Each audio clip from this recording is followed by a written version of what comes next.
People ask me all the time, when do you start your puppies on Nuvet NuJoint DS?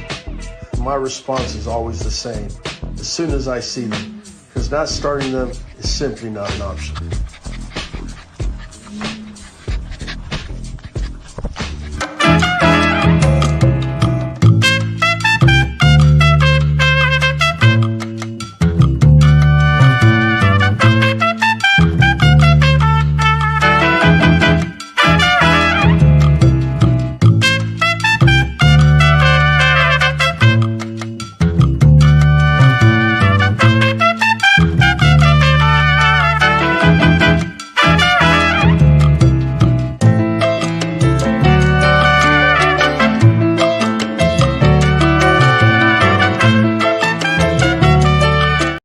Monday Bully Live. You already know, man. We're going to be doing open mic today.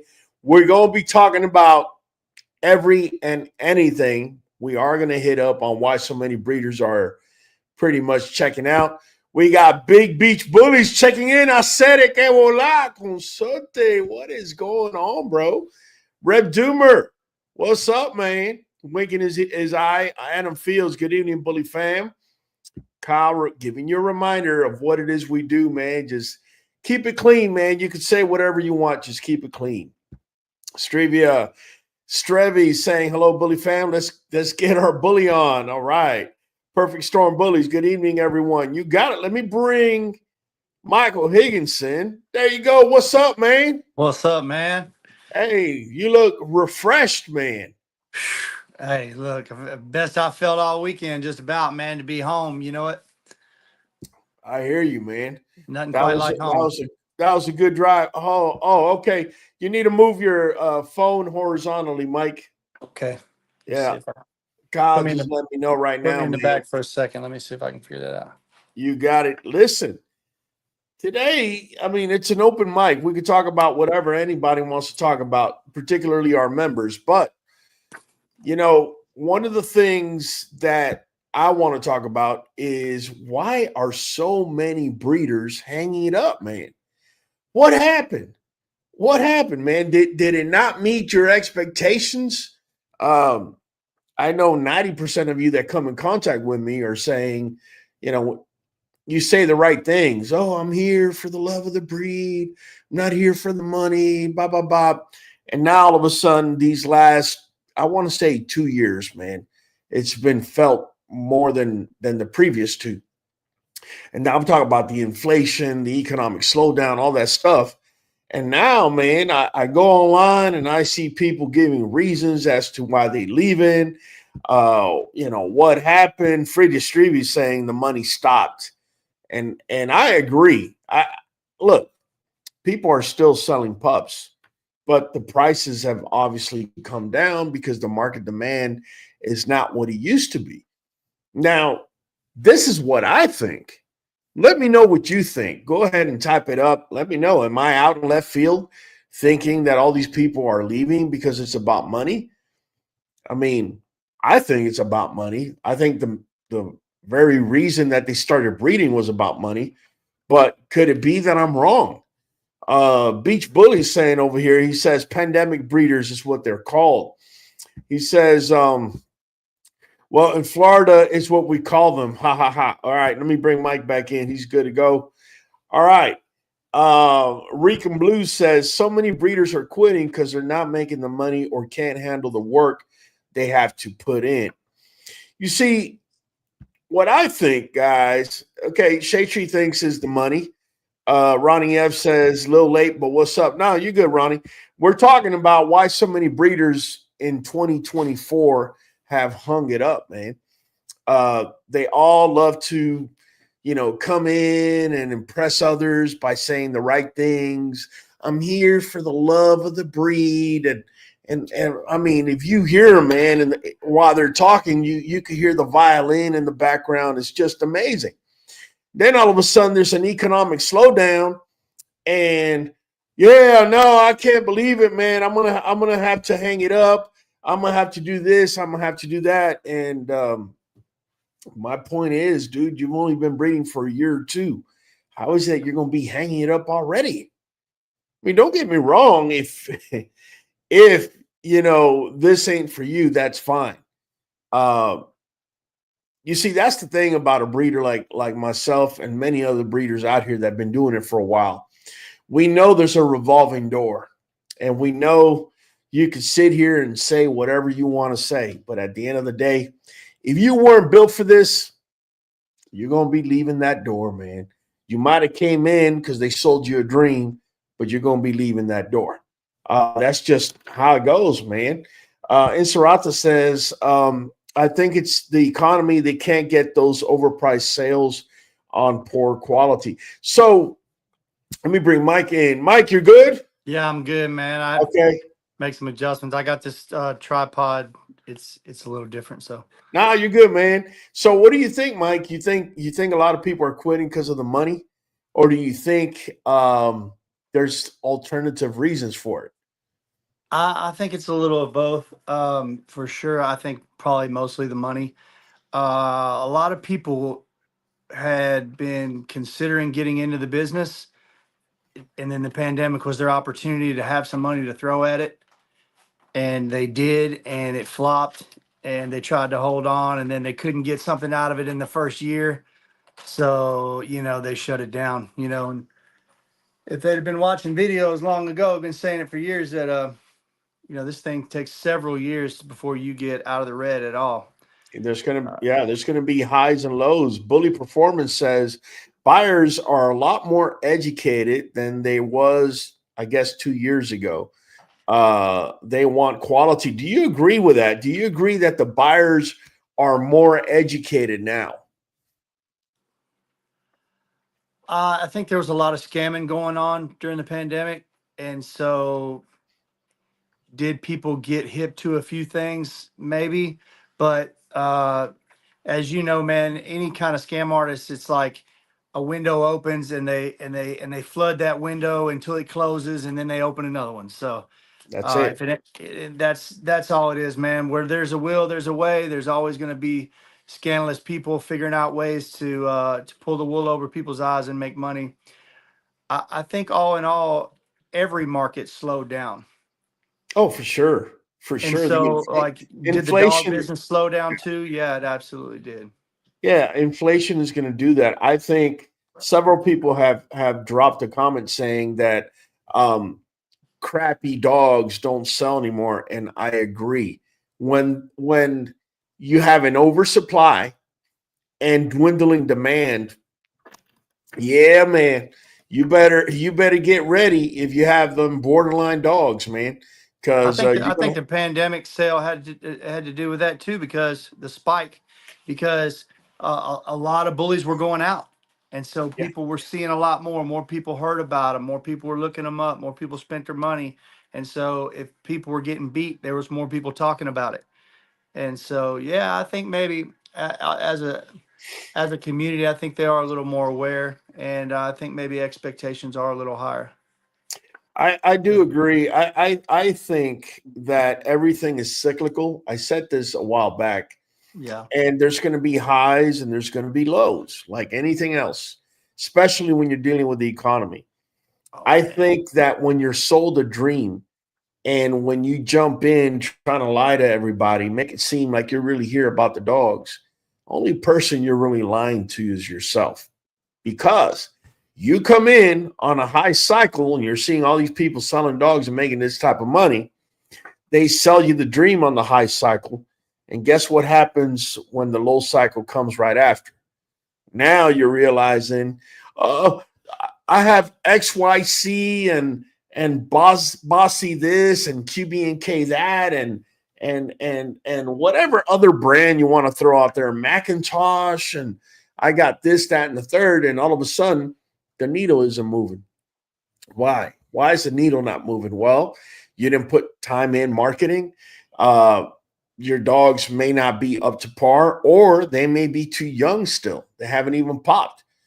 One of the telltale signs when somebody's all about the money is breeding females on their second heat and males when they're 10 months old. It's just such a rush. It's almost like I could only imagine living here in the States back in 1849 when everybody was rushing up through the Oregon Trail trying to find gold. You know what I mean? Oh, It's yeah. like drop what you're doing, just head over there, no matter what. Just get there before anybody else does. Shade Tree says, "Oh, and there's a lot of scammers out there that actually look like they're good and legit. In my experience, once you get burned like that, it can shut it all down. There are a lot of scammers." But you know, one thing I find, Shade Tree, thank you for bringing up the topic on scammers. Scammers usually target cheap people.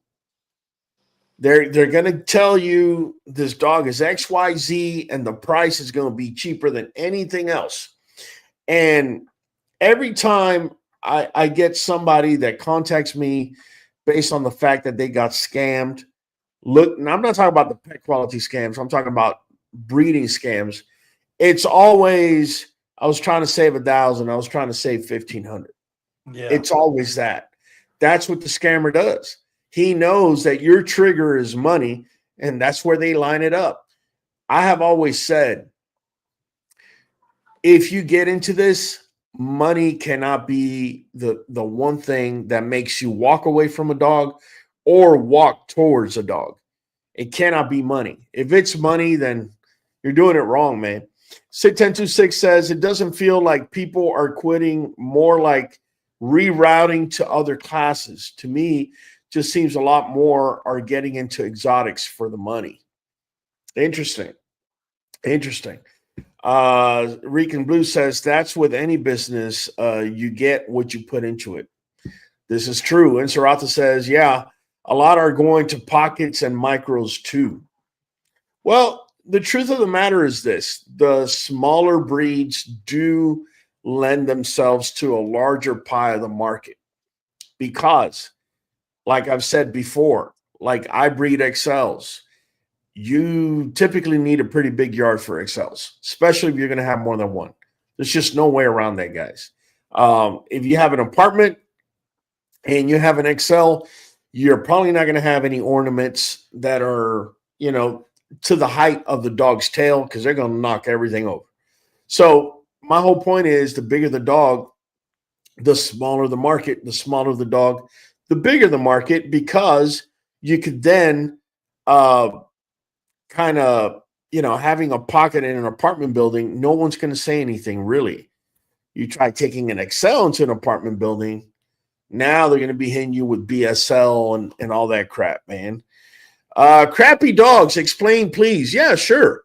Any dog that has major faults, and that's pretty much it. If you're a breeder, multiple major flaws would be definitely what we call a train wreck, and also what you would call a crappy dog. Yeah, multiple major faults, like a dog with a high rear, he's east-west up front, and I don't know, man, he's cowhocked in the back. Like, now you got a lot of issues with that dog. What happens in this community is, oh, it's XYZ selling that dog. Oh, I could care less if it has that. It's going to sell because it's XYZ. And that's where you get caught on a noose, because XYZ sold it to you for that price because you really thought XYZ was all that.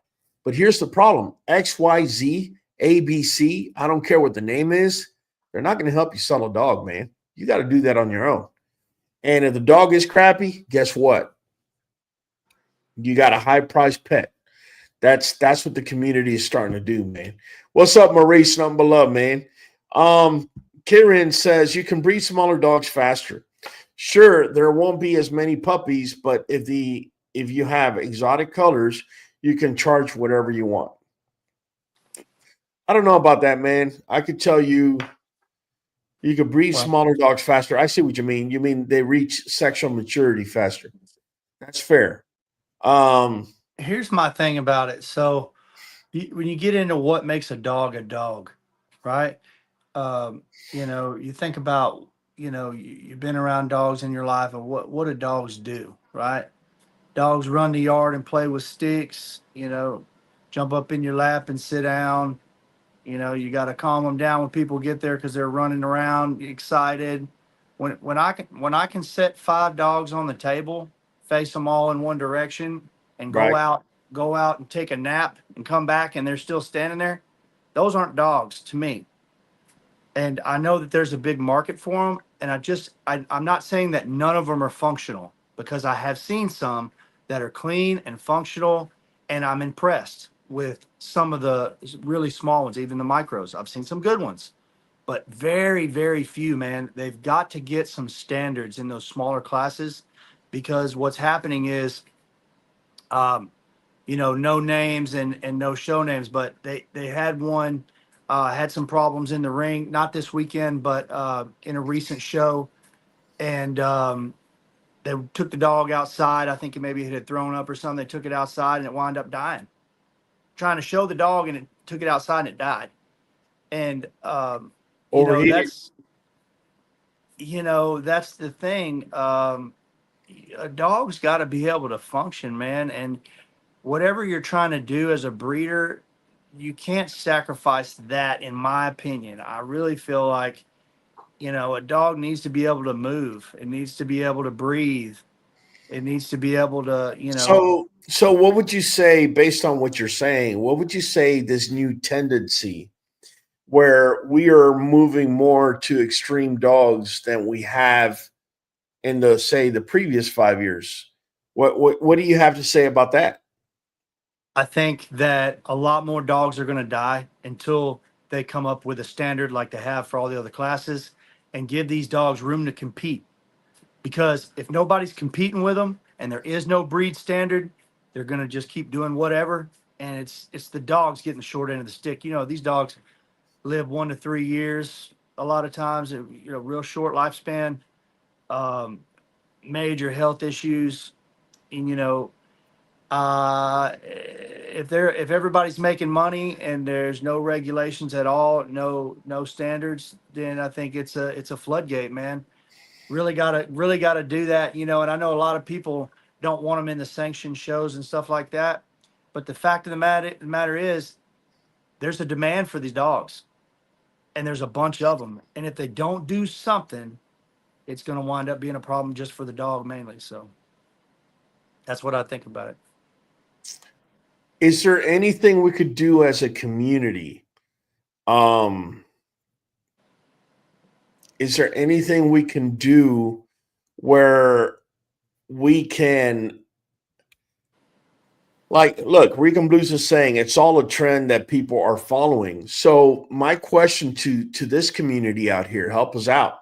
Is there anything we can do? Look, whether we like it or not, this community is a lot more extensive than just the people that come on this live. We know we're a very small minority that are on this live in comparison to the hundreds of thousands, who knows, maybe even a million that are out there. And My I don't point want to is, misspeak too, Raul. I don't want to misspeak before anybody has time to correct me. I think there are a couple of registries in existence that will allow them in the ring, to certain classes of the smaller classes. A lot of them don't, but some of them do. So there is a little bit of that. So what I'm really meaning is they need to raise the bar of what's expected of these dogs. yeah, look, EJ is saying, surely people should know which kennel breeding these dogs that are dying. Man, customer surely deserves to know if the parent died early. I understand, could happen to anybody, but still should know, in my opinion. Okay, EJ, that's great. What you're saying, I don't think there's a soul on earth that could go against what you're saying. Here's the problem. The problem is the buyer. The problem is the buyer is walking into a situation where they feel they have no leverage, because they're walking into a trend where if you don't buy, I got 20 other dudes right behind you that are willing to buy for the same price. So you have no leverage, right? And when was the last time you had a breeder say, yeah, the dad died when he was 5 because whatever, XYZ? That's unheard of in this community. This community is all about hiding shit and about making it shiny and beautiful and, baiting you into taking a bite like if they were fishing. That's really what it comes down to. So EJ, I get what you're saying, man, and I'm with you. But in reality, I don't think there's a breeder out here. I have never come across a breeder that has told somebody why it is that one of the two parents died early. I just don't. The only one I can think of, and you're going to be saying I'm being conceited, is me. Why is that? I'm going to tell you. Uh, Last year, when my girl Callie gave birth to the pups, and once the pups were 4 weeks, 24 days old, I took them off of her. She died 4 weeks later when they were 8 weeks old. So about it, and I came out here and I said it, and then either way, people still bought the pups at 10 weeks. But I explained why she died. She died because her body started reacting towards her own blood as being invasive, which could happen to anybody if you do a C-section eventually. But my whole point is, when was the last time you had a breeder come out and say that? It's always hush hush. Right now, as I speak, I'm going to tell you guys something you won't believe. I'm going to tell you guys, there are very well-known dogs right now in this community that are being posted as studs that are already dead. And you will never know. You will never know that dog is already dead. They just collected them many times, and that's what you're going to get, I guess, when it's time, if you're lucky. I'm going to tell you, we talked about that, you and I did, and I agree with the direction our conversation went on that. I think for people out there listening, if you're trying to figure out, well, shit, how do I know if I'm getting that done to me? I think a good indicator would be if you're getting frozen. If you can't get the breeder to give you fresh, you've only got frozen. Yep. If you're wanting fresh, like, hey, I'm spending top dollar here, I want fresh. If I gotta wait, I still want fresh. You know what I mean? We'll pay whatever. So if you can't get fresh and they refuse to pull the dog, that's usually a good indication that there's no dog to pull from. Well, I'm going to go ahead and say something which I know the majority of you are still not going to do. But if you're going to pay for a stud fee, let that person send the contract, whatever. Before you sign the contract, ask for a FaceTime one-on-one with the dog next to that person. Two things. First of all, if they're a scammer, they can't do that. That will keep you from getting scammed. Number two, you're going to verify whether that dog is alive or not. If that dog in your mind is supposed to be 4 years old and he's not alive, would you still want to get that dog to stud your dog? You see, that breeder, or the majority of these breeders, if not all, they know this. They don't want to reveal it to you. And the dog's been dead about a year ago. They keep posting it up like it's still alive. That's another reason why I always require videos. Another reason why I show videos of my yard and my dogs. You can never come and say, oh, QBN didn't tell me this, or QBN didn't tell me that dog wasn't. Bro, we're dropping videos on a weekly basis showing you the dogs running around and doing whatever. Whenever there's a dog, go ahead. I'm sorry. No, I'm sorry. I got a little lag. Go ahead. No, I've had it where I've had certain times I brought all the dogs out, and say, for example, I didn't bring Congo out for like a 10-day period, and people are like immediately, hey, where's Congo? I love to see Congo. Boom, next video, there's Congo, right? I do that because I don't want you to ever think that we are, if there's a dog on my yard that I moved out of my yard, I will come out and say that dog has been moved out of my yard. And now it's in XYZ's yard or whatever the case may be. But if you're just going off of a picture and a prayer, this is where this community itself, the buyer, gets itself in a world of hurt. All right. All you got to do is ask the guy, hey, look, man, I'm willing to send the money over, the deposit. I got the contract here. Do me a favor. Can we do a one-on-one FaceTime? Oh, no, I don't do one-on-one FaceTimes with nobody. Oh, okay, good. Bye. You ain't worthy of my money. Let's go on to the next one. How often do you think this is happening where somebody is showing this show quality, like this dog's got everything you want in a stud, and you're looking at pictures and videos of this dog, and you're like, man, this is the guy right here. And then when you get sent some samples, it's from a litter mate or a different dog because they don't want you to reproduce what they have in their yard. This to me, this is one of the reasons. This is one of the reasons why when I hear typical, like phenotypical breeders, for example, that are against genetics and whatnot, and I'm not taking a shot at them. I have many friends that are just phenotypical breeders. I get that. I do too. But here's the thing. One of the things that gets phenotypical breeders is some of them don't want to learn about genetics. The reason I feel that that's a big disadvantage for them is once you know enough about genetics, you know you could produce dogs with hybrid vigor, and they're not going to reproduce what you got. So you don't have to go use the dog's brother and do all these little dirty little scams behind, you know what I'm saying? Hanging Right. papers and doing this, that, and the third. You ain't got to do all that, man. All you got to do is produce a dog that's got hybrid vigor. You're pretty much good to go, right? Also, I will say this. The fear, to me, if you're fearful of anybody reproducing what you got, is because you're not sure of what the hell it is that you're doing. That's what I was getting at. Because as a breeder, you could be here right now and you're selling dogs that are here, but you should be evolving either right or left. There should be a constant evolution of what you're doing. If you're that afraid of people getting what you got, then maybe you shouldn't be selling dogs, right? I don't know if you remember this back in the beginning. It was, I don't know, 3 or 4 years ago.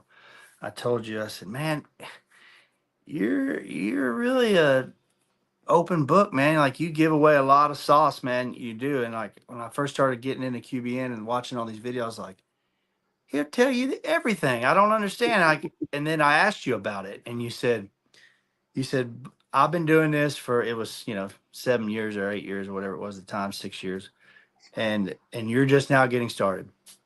So if you start with everything that I'm putting out right now, I'm 6 years ahead of you, no matter what you do. That's it. And then when you're 4 years in, I'll be at 10. And so it's like, why should I fear anybody being able to pick up what I show them in real time and being able to catch me with it? Because I'm already implementing it. When they're learning it, they have to implement it. They're still behind me, and I'm already on to something else. And that's very logical to me. It makes a lot of sense, and so I made my mind up then, like that's the way to go, man. Just to be an open book. I share everything I know about genetics with anybody that wants to hear it. And that's what I think the way to do it is, man, because the more people that know, the better. Yeah. And like I said, man, if you've been doing this for 10 years, why wouldn't you pass this on to somebody that just started? Let me tell you the advantage you got that person will never have. After 10 years, you have more of a clear-cut eye of picking pups, of matching up breedings, of just overall connections within the community, unless you've been a hermit or unless you've just been a total butthole to the community and they treat you like crap. Well, it's a whole different story. Right. But, a new breeder should not be able to come into this community and have a better eye than you. Okay. If they know how to pick puppies better than you, then what have you been doing for 10 years? In fact, you're not going to last 10 years. It's just that simple. It's just not going to happen. What they're charging for a stud credit in that case, right? Right. Brian, get some of their blood, right? Brian Cooper is saying, can you make a video how to do a stud contract? Tell you what, Brian, if you ask me more questions on this, I'll be more than happy to answer them tonight. I can tell you on my stud contracts. Okay, so recently I came across a gentleman, and he was telling me that he had done a breeding, and he had 2 pups off of that breeding, and that the stud owner will not do a repeat breeding because on his contract, 2 pups were considered a litter. Look, bro, scammers come in different waves and different classes. There's levels to this. Anybody that's telling you that 2 puppies conforms a litter legally is a scammer. Okay. It's a full-blown scammer. Okay. And if you're an idiot, if you're that much of an idiot to sign on a dotted line, you deserve everything that's coming to you. Okay. Now I'm going to tell you guys, stud contracts. Ever since I've been breeding, 3 puppies equals a litter. I'm talking about 3 live puppies. So if you have 3 live puppies and 1 dies before 4 weeks, that's considered 2 pups. You get a free repeat. Now, I will tell you what I do, guys. What I do, because there's so many people out here that have wonderful imagination, and they also try to scam the breeder, right? So the scam is not just the person using the stud. They also like to try and flip it around and scam the breeder. So what I normally put on my stud contract is 3 pups equals a litter. If you have only 2 studs, let me rewind. 3 pups equals a litter. If you have 3 puppies, right? I take first pick and I will repeat the breeding. Why am I taking first pick? Honestly, guys, the only reason I'm taking first pick is to keep anyone from trying to scam me. Because just as easily, you could have a 10-pup litter, hide 7 pups, hang papers, and say, hey, Ro, I only got 3. Repeat another breeding. So the way to go about it is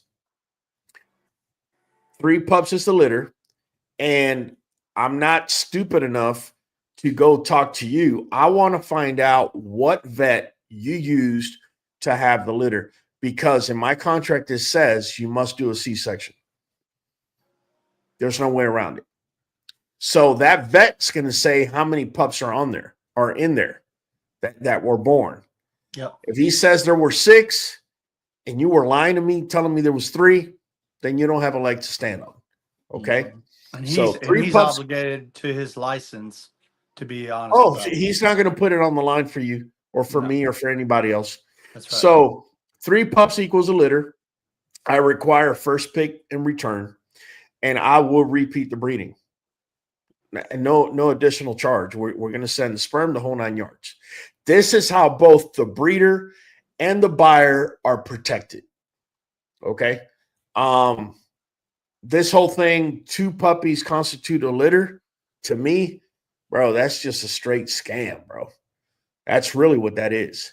The other thing is, I do require that you do a surgical. I used to require TCI or surgical, but now I'm strictly requiring a surgical. Why is that? I'm going to tell you guys. You might not believe this, but a lot of these vets, they like to practice on your dogs, and they will charge you like a veteran vet that's been doing this for 20 years. They're going to charge you the same amount of money than when they have a brand spanking new vet doing it, right? To do a TCI. TCIs, I have seen in the last 2 years, the numbers actually dip like well below 60% of a success rate on a TCI. What's going on? I have a feeling that because of inflation and the economy and this and that, a lot more of these tasks are being given to the cheaper vet so that they can maximize profit. So the cheaper vet is going to practice on your dog, but they're going to charge as if though the older vet was the one doing it. Does that make sense? Yeah. So yeah, I recommend surgicals for insemination, and then I recommend a C-section. If you are the stud owner, that's what I would recommend to the buyer. Now, the buyer doesn't have to do either. But if they want a guarantee on a repeat breeding, you're going to do a surgical, and you're going to do a C-section, and I'm going to see the paperwork. If I don't see it, you're not getting a free repeat. It's just to balance things out, guys, right? Malachi saying a lot of people don't truly love their dogs. I don't care. They market the mess out of them. There's a balance between asset and a man's best friend. Most people love the idea of an asset more. Malachi, I hate to have to agree with you. I notice a lot of people for the first time when they bought a bully that cost them $5, $6 grand, $4 grand, doesn't matter. You could almost see in the way that they behave immediately that they've never owned an asset a day in their life before that day. Why is that? It's just immediate, man. They become money hungry, and everything is like a knee-jerk reaction to everything, and and then immediately they don't learn faults. That's not the first priority to learn. That what they learn is what to say and what not to say to look legit in front of everybody. And then the second thing they learn is Gucci, Bugatti, the brand names, right? To piece it all together, because that's how they're going to be able to sell. And I hate to say it, man, but that's the majority of these breeders that are jumping off. I think it is a money thing, and I think they soon realize that the whole Bugatti, Gucci, and all the names that you could throw out there, the buyer, when the demand is lower and the supply is everywhere, the buyer is now going to put your dog up against other dogs. And if you didn't learn about flaws, if you didn't take the time to learn about different things, that's where you're going to get your ass caught on the door. Now, look, guys, let me say this. There's no such thing as a perfect dog. I definitely don't have a perfect dog. Neither does Mike. Neither does anybody watching us. Neither does the hater that doesn't want to give us a like or a share or a comment. Neither does the person that's loving. Bottom line is there's no perfect dogs. But if you come at me and you're like, hey, man, I want to know that female and that male pairing, what are their strengths and what are their weaknesses? It's going to come out. And I'm going to tell you, look, man, this is her weakness here and here. And I feel that he conforms it because that's his strength. Yeah. And even if he doesn't fix it, that particular flaw, I feel can be fixed within one generation, within two, period. So what ends up happening is a lot of these new buyers, they're just in it for the money. They have something that's called, and I used to get this from my teachers back in high school, selective listening. They only listen to what they want to hear, Mike. They don't want to hear what they need to hear.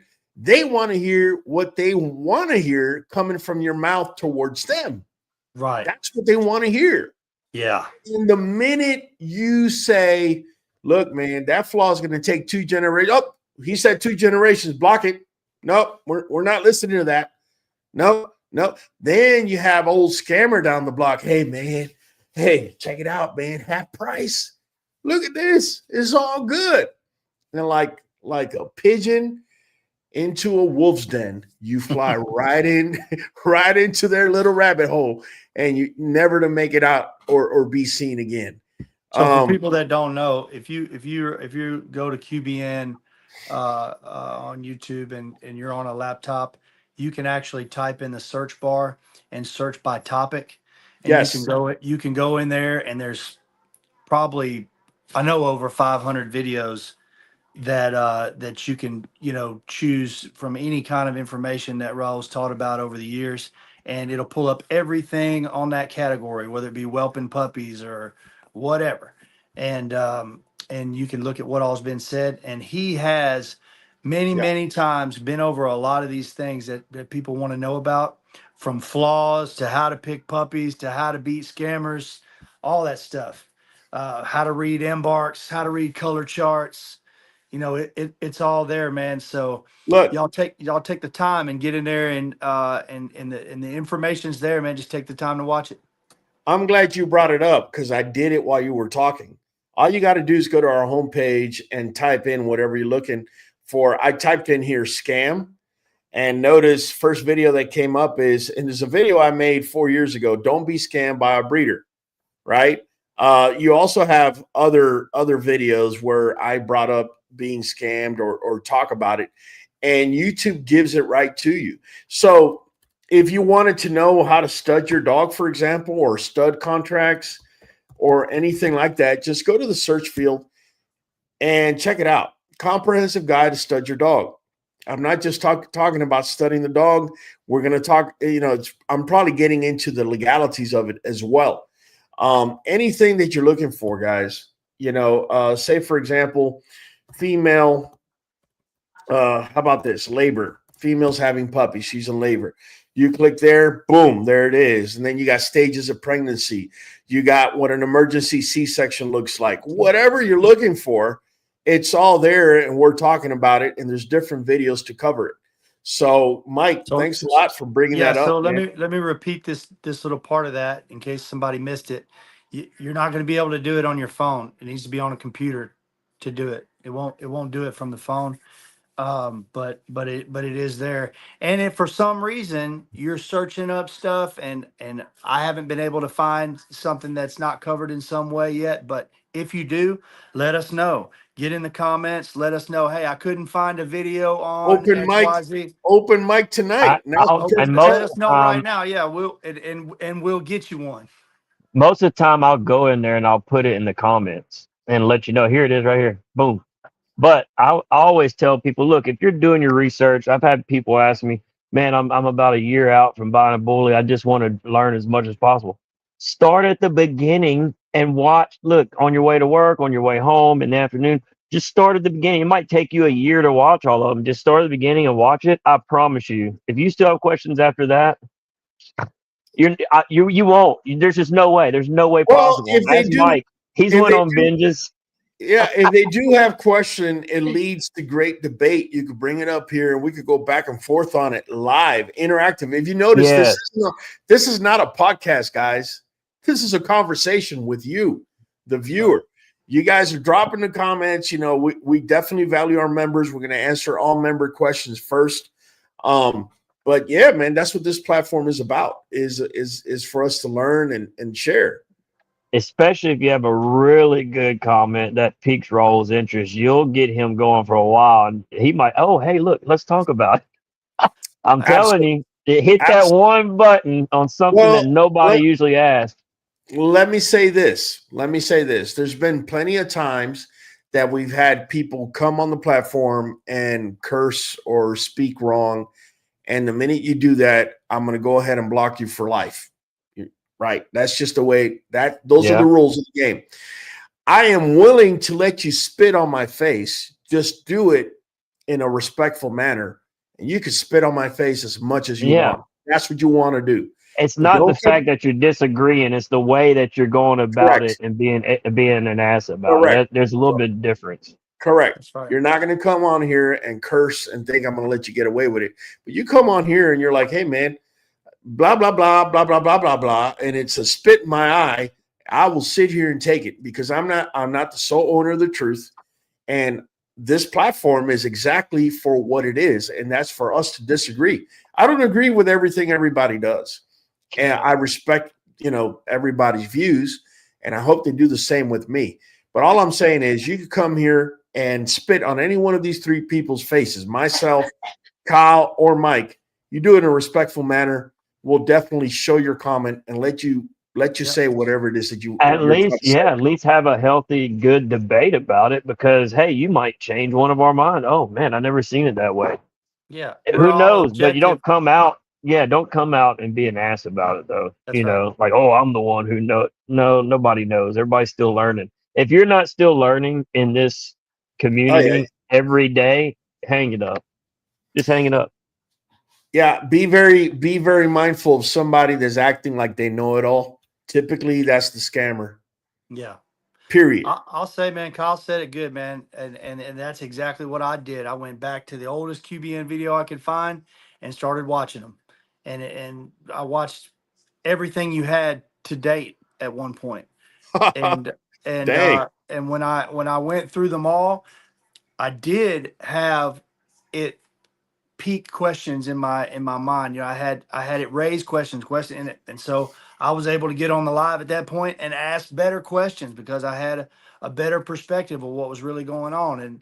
And you know, and that's what Raul really does is create these videos and this content to give you a balanced diet on this education. And so if you come across something you feel like you don't have the answer, then get on here and ask. That's what the live's for. And that's Yeah, or even challenge us. I'm not afraid of a challenge, man. I've had challenge.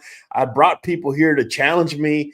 I didn't necessarily agree with everything they had to say, but again, if you're respectful, man, you know, you could come in here and say whatever.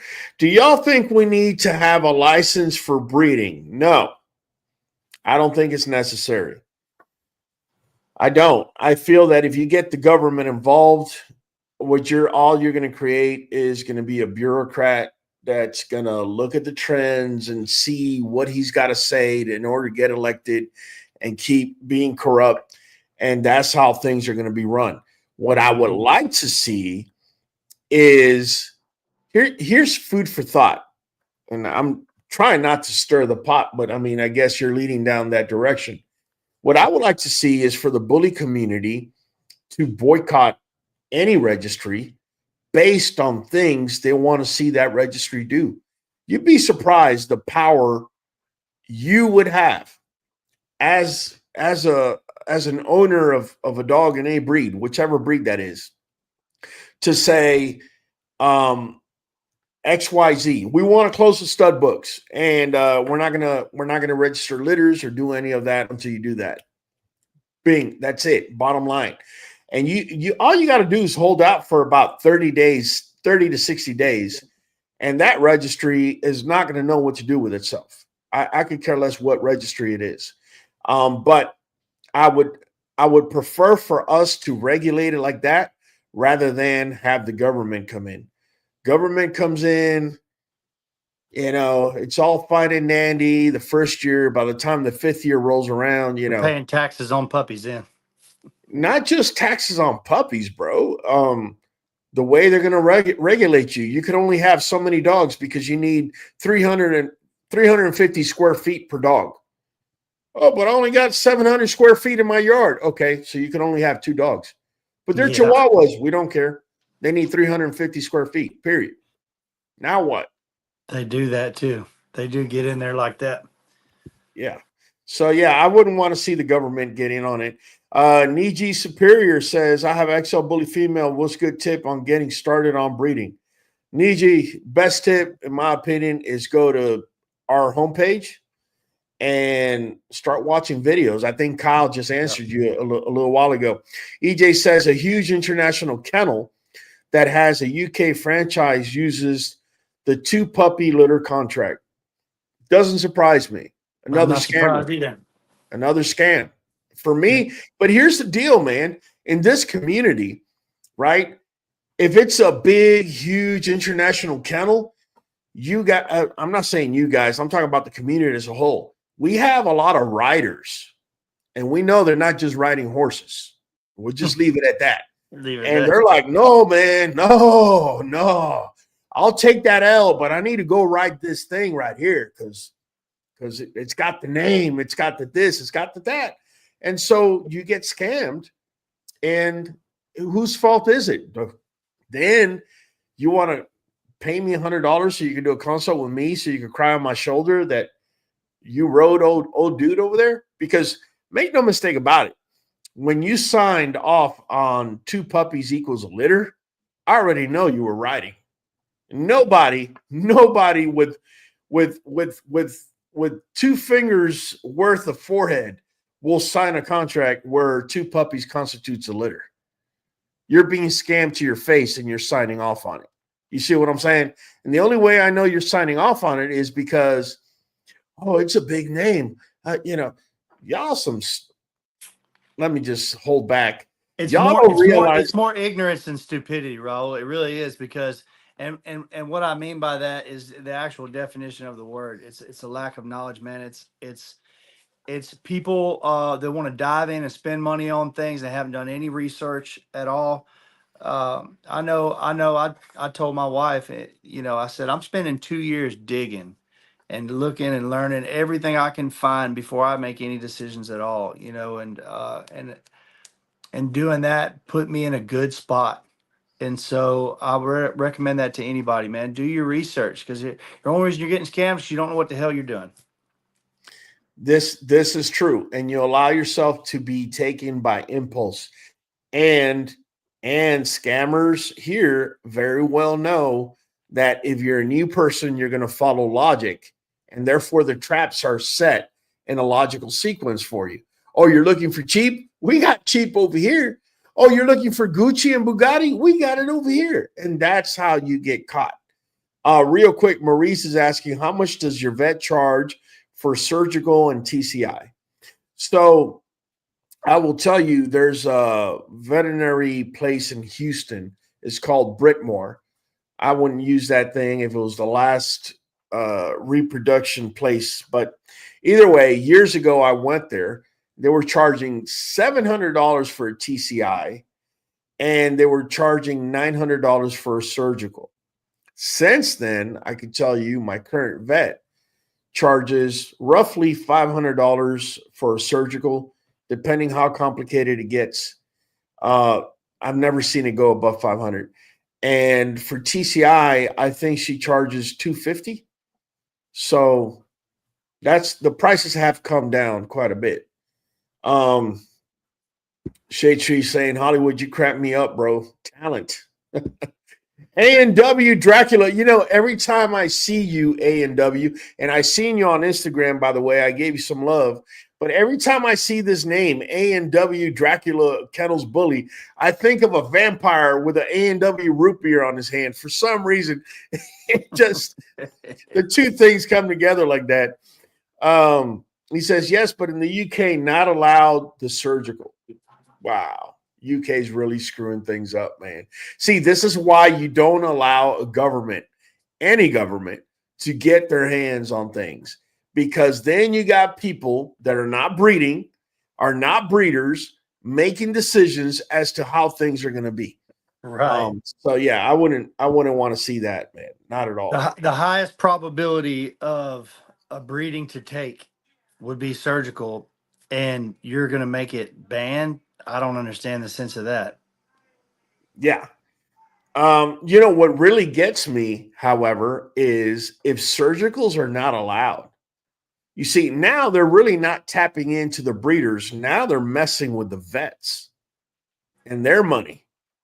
I'm very surprised that vets in the UK, haven't come out and try to repel that, because in reality, it's more money in their pocket. We got Big Prior saying, I think it has to do with breeders selling them the dream with the pup. Oh, you can make this and that, etc. I agree. I think for a moment in time, especially when everybody got the stimulus check. Now, I'm not going to go down the whole political rabbit hole, but it almost seemed like it didn't matter what you produced. As long as it was produced, people were buying it. There were dogs that you were just, I was like, dude, is that a greyhound or is that a bully? Don't get me wrong, guys. My dogs are not perfect. I'm not trying to sit here and say that, but it got to a point that there were selling dogs you had to look at 2 and 3 times and be like, bulliest part of this dog is its tail, maybe, if you're lucky. Right. You know what I'm saying? It's like, right. Jesus. So it did get that way, and I think it gave the wrong impression to many people, man. EJ says, man, you couldn't be more right. Gucci, Bugatti, Fenty, Versace. We should make a song. I should make a song in my AI. Gucci, Bugatti, Fenty, Versace. Give me more names, man. I'll watch this live again, maybe get motivated and make a song we could all crack up to. Gabriel Ross says, what's wrong with natural birth with a bully? Gabriel, nothing is wrong with natural birth, but as a breeder, if you're going to use my stud, I have no way in knowing how many pups you truly had. Mind you, the scam could go either way. I could scam you by having you sign that 2 pups constitutes a litter. Or you could scam me and have a 10 pup litter and hide 8 puppies and tell me you only had 2. So if you're going to do natural, I'm cool. It needs to be done by a vet that's going to say, okay, there were 10 pups, 7 males, 3 females. Okay. Yeah, I thought about that earlier. It's got to be, the birth has to be done at the vet. That's the bottom line. Third party. There needs to be a third party verifier. Otherwise, you could blow smoke. Trust me, the scam. People talk about people being sold dogs, people trying to scam. Let me tell you a story. So I had a guy once, he bought a puppy from me. And I told him, you have 72 hours to take, from working hours, that is, working days. You have 3 working days or 72 hours to take the pup to the vet. This was on a Friday. On a Tuesday, supposedly he took the pup to the vet, called me up, cursed at me, told me all this craziness, why I sold him a pup that was sick, that, this, that, and the third. I was like, there's no way. This pup, before he got in his hands, I took it to my vet. They were thoroughly inspected. There was everything that was coming out of this guy's mouth wasn't making sense. So dude shows up and he wanted his money back. I said, fine, bring me the pup. So he shows up and it's not my pup. So do you understand why, as a breeder, you also need to be able to cover yourself? Oh, yeah. Dude had his girlfriend show up with the puppy after he talked all this garbage on the phone. And when I seen the pup, I told her right off the bat, I said, that's not my pup. Oh, he just like, no, sweetheart, that's not my pup. I'm sorry. You need to call your little boyfriend over here and y'all need to figure out where my puppy is, because now I want my pup back. I'm going to give you your money back, but I want my puppy back. So, took him about a good 6 or 7 hours, and then my pup appeared. When my pup appeared, I got my pup, told her to get off my property, told her I will give you your money back. I will take this puppy to my vet, and it will be inspected. If there's anything that you did to this pup, you're not getting anything back. Nothing was wrong with the pup. They got their money back about 9 a.m. the next day. But you have to be very careful, even when you're a breeder, who you're dealing with, and knowing exactly how to cover yourself, even on the contracts. I like for a contract to be like, you couldn't speed read it and catch it all. It needs to look almost like a lawyer wrote it, where it's got a lot of details and a lot of stuff. You're like, whoa, I'm getting into something. I better pay attention to what I'm signing here. I better pay. It should be like that, because it is a binding thing, and it should be a lot. There should be a lot of content in there to look at. Depending on what kind of contract it is. But one thing I do notice on a lot of contracts that are missing from people that bring them up to me, when we do consults and whatnot, is there's never a what if situation. So if I make a contract with Mike over here and I say 2 puppies constitutes a litter, and we just leave it at that, and he has 2 puppies, and then that one puppy dies a week later, right? Mike, I told you 2 pups constitutes a litter. You had 2 pups. Yeah, but this puppy barely made it and just died. Sorry, you didn't put a what if stipulation on there. right. If you're going to say 3 puppies constitutes a litter, up to 24 days of life, and Right. must be verified by a veterinarian. So that was my point. All those details, all those extra what ifs, and those details in a contract, that's not somebody trying to be slick that's got the contract. That's somebody trying to cover their butt and yours. So them extra lines and extra details in a contract are a good thing. Yeah. Real quick, RGB is saying, I would like to know of anyone had a dog with neurological disorder. Did they had any signs before they had started having full symptoms. Anyone, if you've had a dog with neurological disorders, can you please tell us how it went down? Did they show symptoms when they were younger and then it got worse, progressively worse, or did they just show up out of nowhere? It's funny, RGB, you say that, because I was actually reading an article today. A friend of mine who's a vet tech told me to read it because she's against vaccinations. And she's been telling me that dogs get overly vaccinated. She was telling me that if you look at the amount of weight per dosage that is given to dogs, a Chihuahua would get the same dosage a Great Dane would on a vaccination. If you really think about it, in human terms, it's very rare. I mean, that you're going to get vaccinated or you're going to get a medication, for example. If somebody weighs 200 pounds and another person weighs 100 pounds, typically there's an adjustment that needs to be made. So I'm not saying 100% for sure that vaccinations can cause neurological issues. What I'm saying is I am reading that because they don't have that adjustment, that a lot of these situations are arising. That's all I'm going to say. Can you still hear me, Raul? I can. Yes, sir. Okay. Brian Cooper says, I have 3 people that wants to stud my pup, but I don't know anything about stud contracts. Brian Cooper, what I would say is, first and foremost, you might want to reach out to the breeder that sold you your pup and see if he or she wants to share their stud contracts with you, or even go online on no matter what platform and ask if you could see a sample of one and base yourself off of there.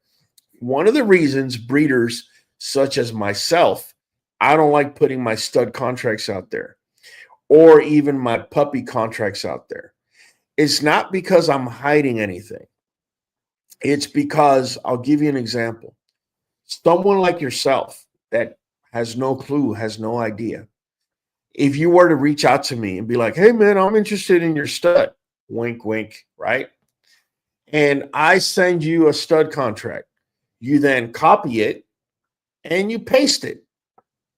Here's the problem. First and foremost, I had my lawyers, who I paid my money to, do my contract. The other part of the problem is you may be, I don't know, in North Carolina, and I'm in Texas. So these lawyers are basing my contract for Texas based out of my county. So some of the stipulations that they may get away with putting here may not fly in North Carolina. You see what I'm saying? So that's one of the reasons why I don't put my contract out there. I actually had somebody write to me years ago, like 6 years ago, telling me, that they had just done that. They had copy and pasted my contract, and that 2 stipulations at the time that were in my contract was not allowed in their state. And I'm like, how the hell do I have anything to do with that? You shouldn't be copying my contract to begin with.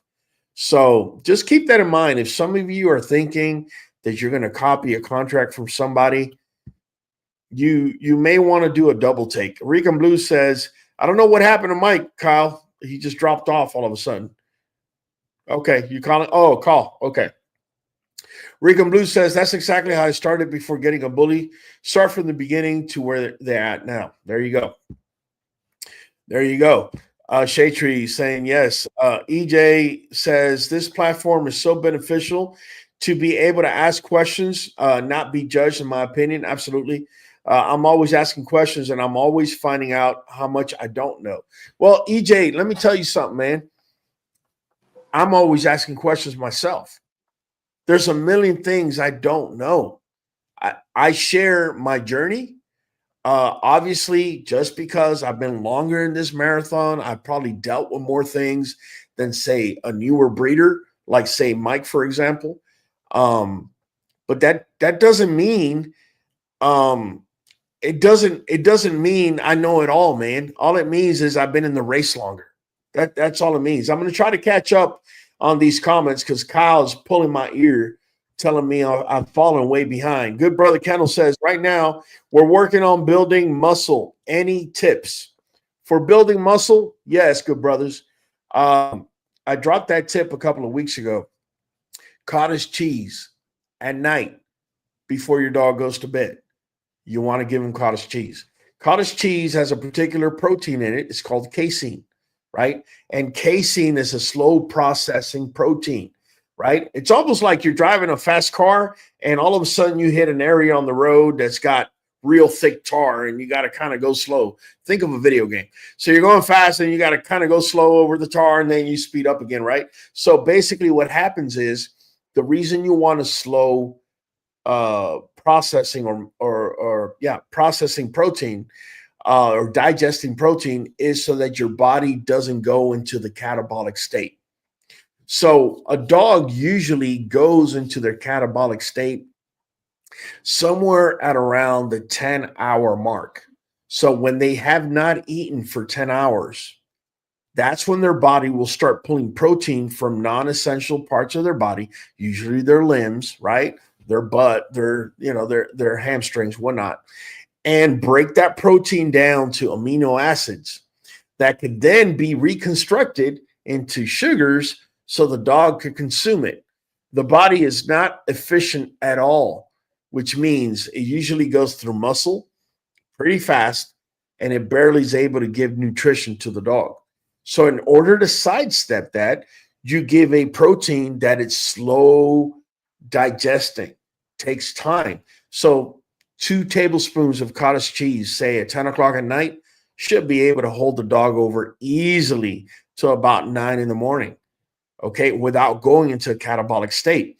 That keeps the dog in an anabolic state. For those of you that have done weightlifting or study up on it or just enjoy it or whatever, you know that anabolic means your body's in the process of building and adding and keep building muscles. So that's my best recommendation. Also, our dogs are not made to run long distances. So let me give you an example. I bought this little GPS thing that I put on my dogs every time I bring them out, and they usually move somewhere around about a mile to a mile and a half in about 25-minute time span, right? That's good, but let me tell you what's better. What's better is when they run up and down those mounds I have back in my yard. Why is that? Because those mounds is just a quick sprint up and a quick sprint down. And if you've ever looked at a marathon runner versus a sprinter, you will know that the sprinter's body is made to keep muscle on, whereas that sprinter goes into the catabolic state. Remember, we spoke about it just a minute ago. The marathon runner goes into catabolic. Right? Yeah, because they're running for 27 miles, 27.1 miles. So the muscle's in the way. It's in the body's way for that. Correct. So it starts breaking down muscle in order to feed itself. I'm talking about usually a marathon runner preparing for a marathon is running 15, 17 miles, right? So the body, that's how it adapts. Whereas a sprinter, you're able to maintain muscle a lot easier. So I would just make that recommendation. Weight vests are good too, right, Ro? What's that? Weight vests are good as well, right? They are. I would just be very careful in using them. Also, do not grab a weighted vest, even if your dog is 24 months old and the bones have sealed and all that. Don't just grab it and fill it with 25 pounds worth of weight and put it on your dog. No, put about 2 or 3 pounds, put it on them, let them work for a good 3 or 4 days. Then add another 2 pounds, go to 5. Let their joints, let their body get used to what you're about to do. Mm-hmm. You put 25 pounds on a dog all of a sudden that you've never done it, and you're having them exercise, doing a flirt pole or whatever, you're probably going to injure them. And then you really didn't do anything. You know what I'm saying? Sid 1026 says, theft will occur. The government always want a share of the profits. That's it. and they did absolutely nothing to earn it. And usually the bureaucrat that's sitting there telling you how things are going to be run, no, probably doesn't even own a dog. He owns a parakeet. That's why I don't want the government involved. But then again, you know, some people feel that it's the best safeguard to keeping, say, for example, ex-convicts from having dogs or from breeding dogs, right? I've had this conversation with Mike in the past, and there's a number of ex-convicts that get into breeding because they're not able to get into different types of jobs because obviously their record may prevent them, right? Do you really want to close the door on somebody that has, you know, fixed their life around and are true breeders and are getting into this? Or do you want a government entity to come in and say, if you've ever been arrested, period, that's it. You know, if you ever got a speeding ticket driving over 90, you can't breed dogs. Do you really want that? Because I don't. Now, granted, there's plenty of people out here scamming and doing all this and that, but the people feeding into that is somebody who was sold a dream, and they're so sold the dream that they feel like they got to sign on a dotted line that 2 pups constitutes a litter, and that they're into riding and into Bugatti, Versace, and all this and that. And I feel that us as a community, we can call it out. We can call said out something about QBN and about this whole thing, man, that it's different if you say it than if I say it. That right there is exactly why Raul does what he does. That's why all this material is here for people to learn, because he wants you to be educated so that the breeders have to step their game up. That's the whole point. That's He it. wants you to know what you're buying, what you're selling, what you're doing, so you can take care of the dog, take care of your business. And anybody that's trying to, you know, sell you a pipe dream, it ain't gonna sell. And in doing that, then breeders have to go, man, I wasn't able to scam one dude this year. I guess everybody's watching QBN. And then now they're having to raise their standards. It pushes out the bad breeders, it promotes the good ones, and it makes people get their game up. And that's that's a big deal, man. Thank you, man. I agree. I like to think that if people are demanding certain things now, I like to think that even if it was 1 grain of sand that we added to that, I'm glad, because that's definitely the direction that we want to take this, and we want to push it. We want you to be educated, man. I want you to be educated. I don't want somebody to come on here and tell you you can breed Merle to Merle because I said. No, bro. No, you can't breed Merle to Merle. And if you're out here telling people to breed Merle to Merle, you're irresponsible. And I want the people out here to know that you can't do that and call you out on your BS and show everybody who you truly are. You see what I'm saying? Because somebody that's truly a breeder doesn't come out here and say, you should be able to breed Merle to Merle, right? With all the research that's there, do you know how easy it is? Anybody here watching this, whether live or on a replay, go to Google, type on there, can you breed Merle to Merle? Let it talk to you. Do some research too. Don't just take the first answer it gives you. Go ahead and read it and do a little bit, dig a little deeper, right? And then you're going to soon realize, why would somebody tell me that I could breed Merle to Merle? Then you're going to start asking the right kind of questions, right? Just keeping it real with you. Good brother Kennel says, hold on, I'm a little late, so I may have missed it, but are you saying a 2 puppy back deal is a scam? 2 puppy back deal? No.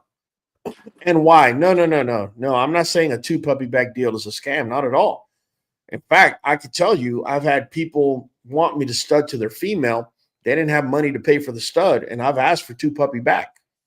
So no, I would never say that that's wrong. What I'm saying is to say that 2 puppies constitutes a litter. So you paid me $5,000 to use my stud. Your female had 2 puppies. That's it. You can't claim a rebreeding, a free rebreeding from me. Yeah, That's what you can't get another. You're not obligated to do another pull. right. Right. What I'm saying is, from whenever I remembered I started breeding, 3 puppies is what constitutes a breeding. And what he's 3 saying, puppies. y'all, is if you get a stud from him and your female has 3 or more puppies, it's considered an official litter. If she has less than 3 puppies, then you can say that you wanted to get another pull to try to take another shot at a rebreeding. That is correct. Yeah. I see here Miss Shea Tree. Nothing but love, Miss Shea Tree. Thank you so much. Kyle, can you hit it? Pues claro que sí, cabrón. You know it's Shea Tree, nothing but love. We do this every Monday at 7 p.m. CST. EJ says, what? Oh, naiveness or naivety. I can't say the word, man. Or willful ignorance. A lot of times, what they do is it's willful ignorance. And once they get burned, then they claim being naive and being taken advantage of. Mhm. And here's the deal, bro. If you're willing, this is the way I see it. So save your $100. Don't pay for my consult. If you think you're going to get some empathy from me, if you paid $5,000, eyes closed, and you got burned, trust me, I've been doing this long enough to know it was willful ignorance. And now you want to claim naiveness, being naive, and you were taken advantage of, and this and that and the third. All right. That's I'm just letting you know. That's what you're gonna say. I don't believe it. I'm just letting you know. Just keeping it real with you. Let's see. Pues claro que sí, says Adam Fields. Good brother says, I have to go back and start at the beginning of all your videos. Oh man, I'm sorry. Regan Blue says, took 2 years before getting a bully, even got me a mentor. That's the best thing you could have done, man. Great job. Kahiki Sakata said 500, 700. That's damn cheap. I guess he's talking about a studying. Insurata says, do you know anything about IABCA registry for international dogs for showing? I don't, Insurata. I'm sorry. My knowledge usually revolves around the ABKC, UKC, BRC, and USBR. I want to say those are probably the top 4 registries. If I missed on one, ICBR is trying to stick their head out, but I feel that those are the top 4. If I missed on anyone, please forgive me, but those are the ones I really have. They come up to memory faster. George Barron says, I appreciate the knowledge tonight. So easy to get duped when coming into the community, but platforms like this one are a huge help to gain understanding. Thank you, bro. Respect. None but love, George Barron. Appreciate you for being a member. Absolutely. And yeah, man. One of the reasons we educate is because, all breeding communities have scammers. They all do. It's not just this one. And the best way I can prepare you to not get scammed is by educating you. Now, I know it's not easy. In today's world, everybody wants to pick up a phone. And at this time, you just want to be going through shorts and get that dopamine hit. Bottom line is, if what differentiates a successful breeder from one that isn't successful is not the dogs they have in the yard, but it's what the breeder has between both ears. If you come here and you grab whatever you can from us, and if there's any other platforms out there that you're able to grab information and process, it's going to help you. It's going to set you so far ahead. You'd be surprised how many breeders I've come across that have grand champions, and you ask them something simple like, what's your dog's koi? What is that? Bro, you've been breeding for 20 years, 25 years. You don't know what a koi is? Bro, my hat off to you, man, because you got it. But what's crazy is you don't know how you got it. You think you know, but you really don't know. There's a lot more of that than I ever thought. So I've told this story before, but I spent all that time researching and watching all the QBN. I was watching probably 4 to 6 hours a day, and just really trying to soak all this up. I was taking all these notes. I filled these notebooks up with stuff, and I was getting into breeding, so I wanted to get caught up. I didn't want to go to shows and get around other breeders and for them to be able to talk circles around me and me not be able to keep up. I didn't want to get hoodwinked, right?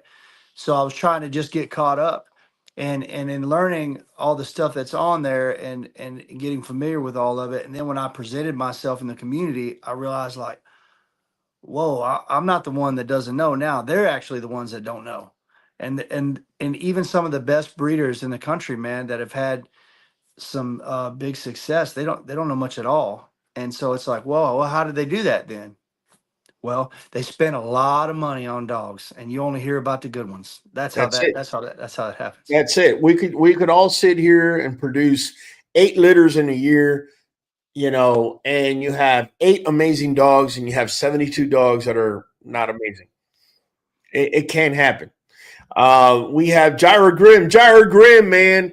Now that I see this comment, he says he got to see Pressure and Sunshine. Bro, I was actually there, man. I would have loved to have bumped into you as well. Obviously, Mike was there a lot longer than I was. But man, maybe next time, man, we'll bump into each other. Samurai Kennel, Williams Old Yeller Dog says, what happened to the classic bully class? I really like them. Well, Samurai, this breed is ever evolving, and the trend or the movement or however you want to classify it is moving to a bulkier, more muscled up dog, with more extreme features, if you will.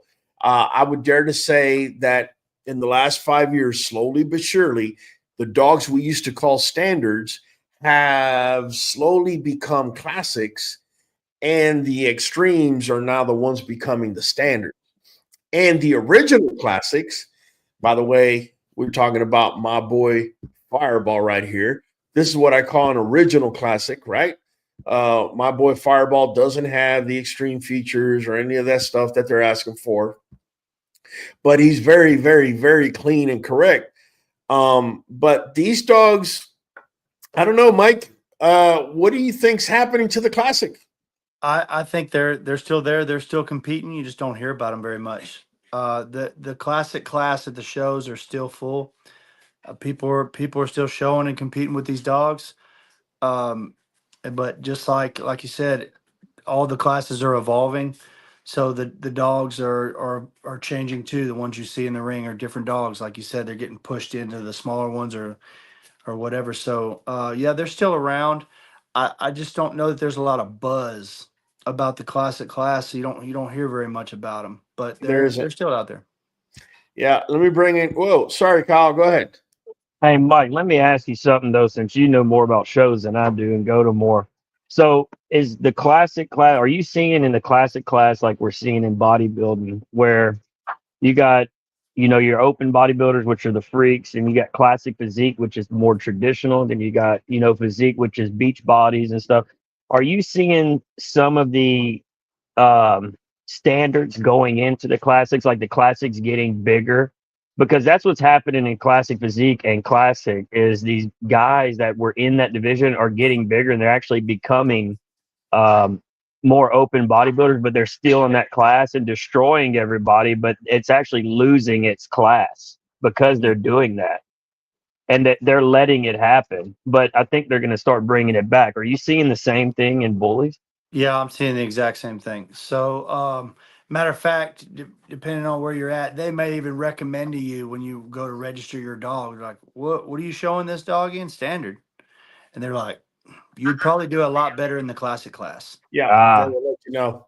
Yeah, but the opposite. Are you seeing some standards trying to get into the classics and just destroying the classics? It really, yeah, that's what I'm saying. it You kills might a class. have what you think is and I think they're pushing that too, right? So even a dog that would be a standard by anybody's opinion is getting pushed into the classic class to dominate.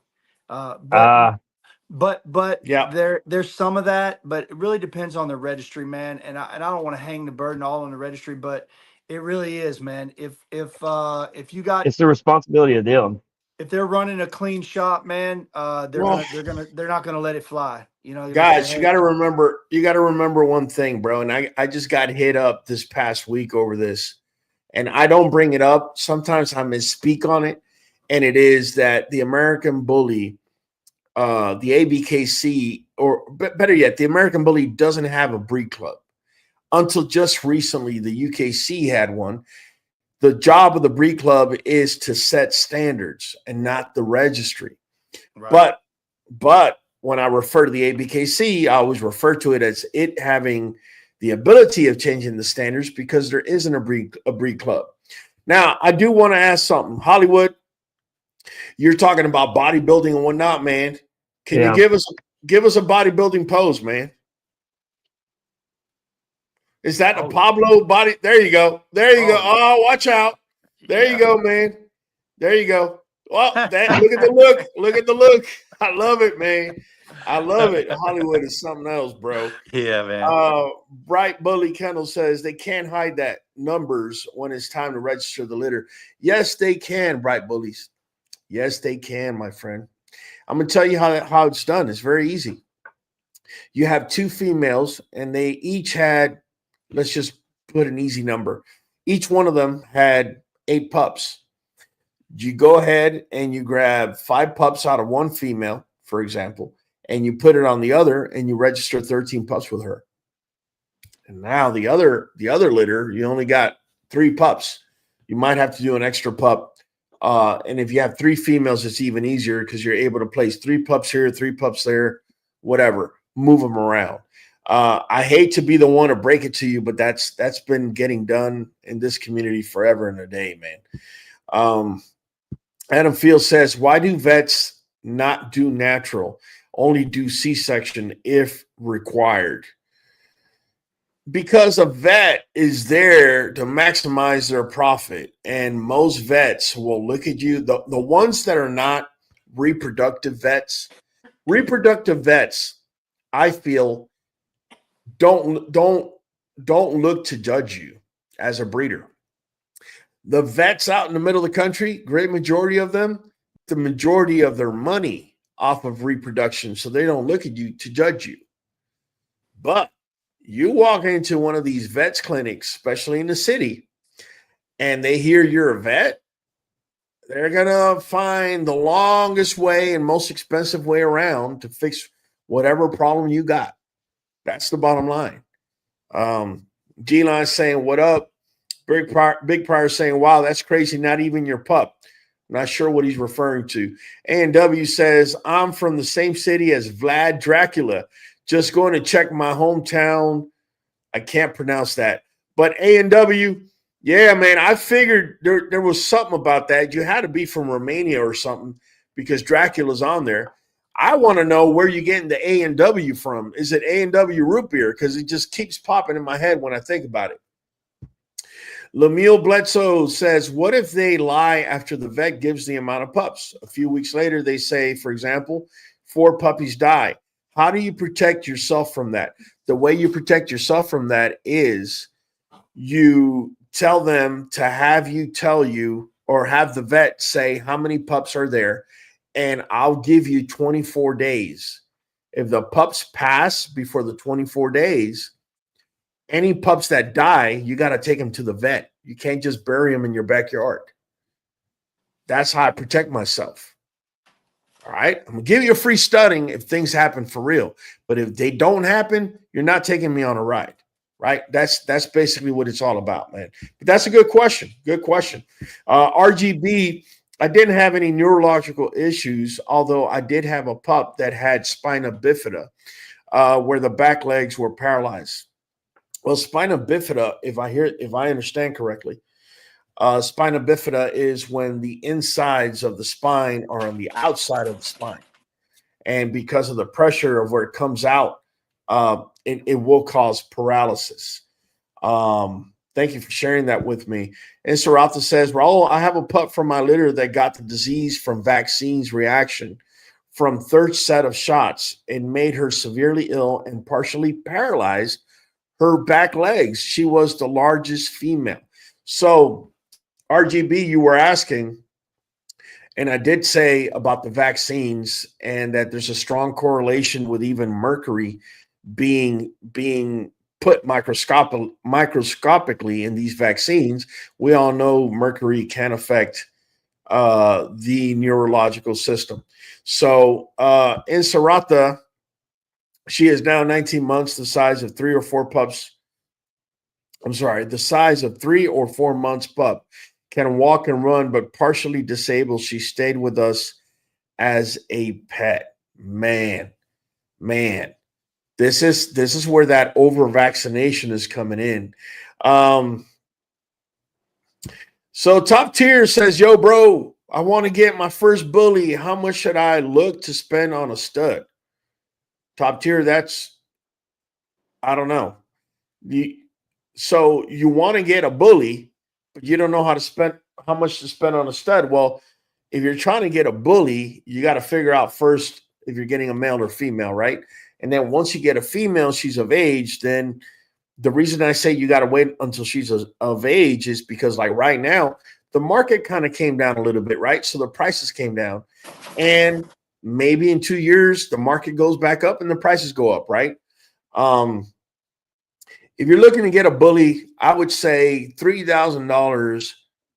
Now, just hear me out, man, before y'all go running. Oh, he says if it's not worth $3,000, it's not worth it. No, I'm not saying that. Just hear me out before I say it, because people love to butcher what I say just to try and get some clout. $3,000 should be able to land you a good bully if you have a mentor by your side telling you what to get, okay? And hopefully he or she is an ethical mentor that wants to help you out. You know, if you don't know what you're doing and you walk out here with $3,000, you're probably going to get a pet quality dog for $3,000. And if you're paying more than $3,000 for a stud, you better have somebody you trust that you know is experienced to tell you. We're talking about a pup. We're talking about a pup at this point because he's trying to get a pup. He's trying to get it. He says, yo, bro, I want to get my first bully. How much should I look to spend on a stud? So he's trying to get puppy. Yeah. So if you're getting a male or a female, $3,000. If you have either a group of friends that know about bullies or a mentor or whatever, $3,000 should get you a decent bull. Now, with that being said, there may be in that same litter a pup that's available for $5,000 that is heads over heels better than the pup you're getting. All I'm going to say is you're asking for bare bones minimum. I'm giving you bare bones minimum, right? Typically, if I hear of a pup that's available for $1,500 or $2,000, in my mind, my knee-jerk reaction is run the opposite direction. That's not to say that the most amazing pup out there isn't out there for $2,000. It's as rare as a hen's tooth. That's all I'm going to say.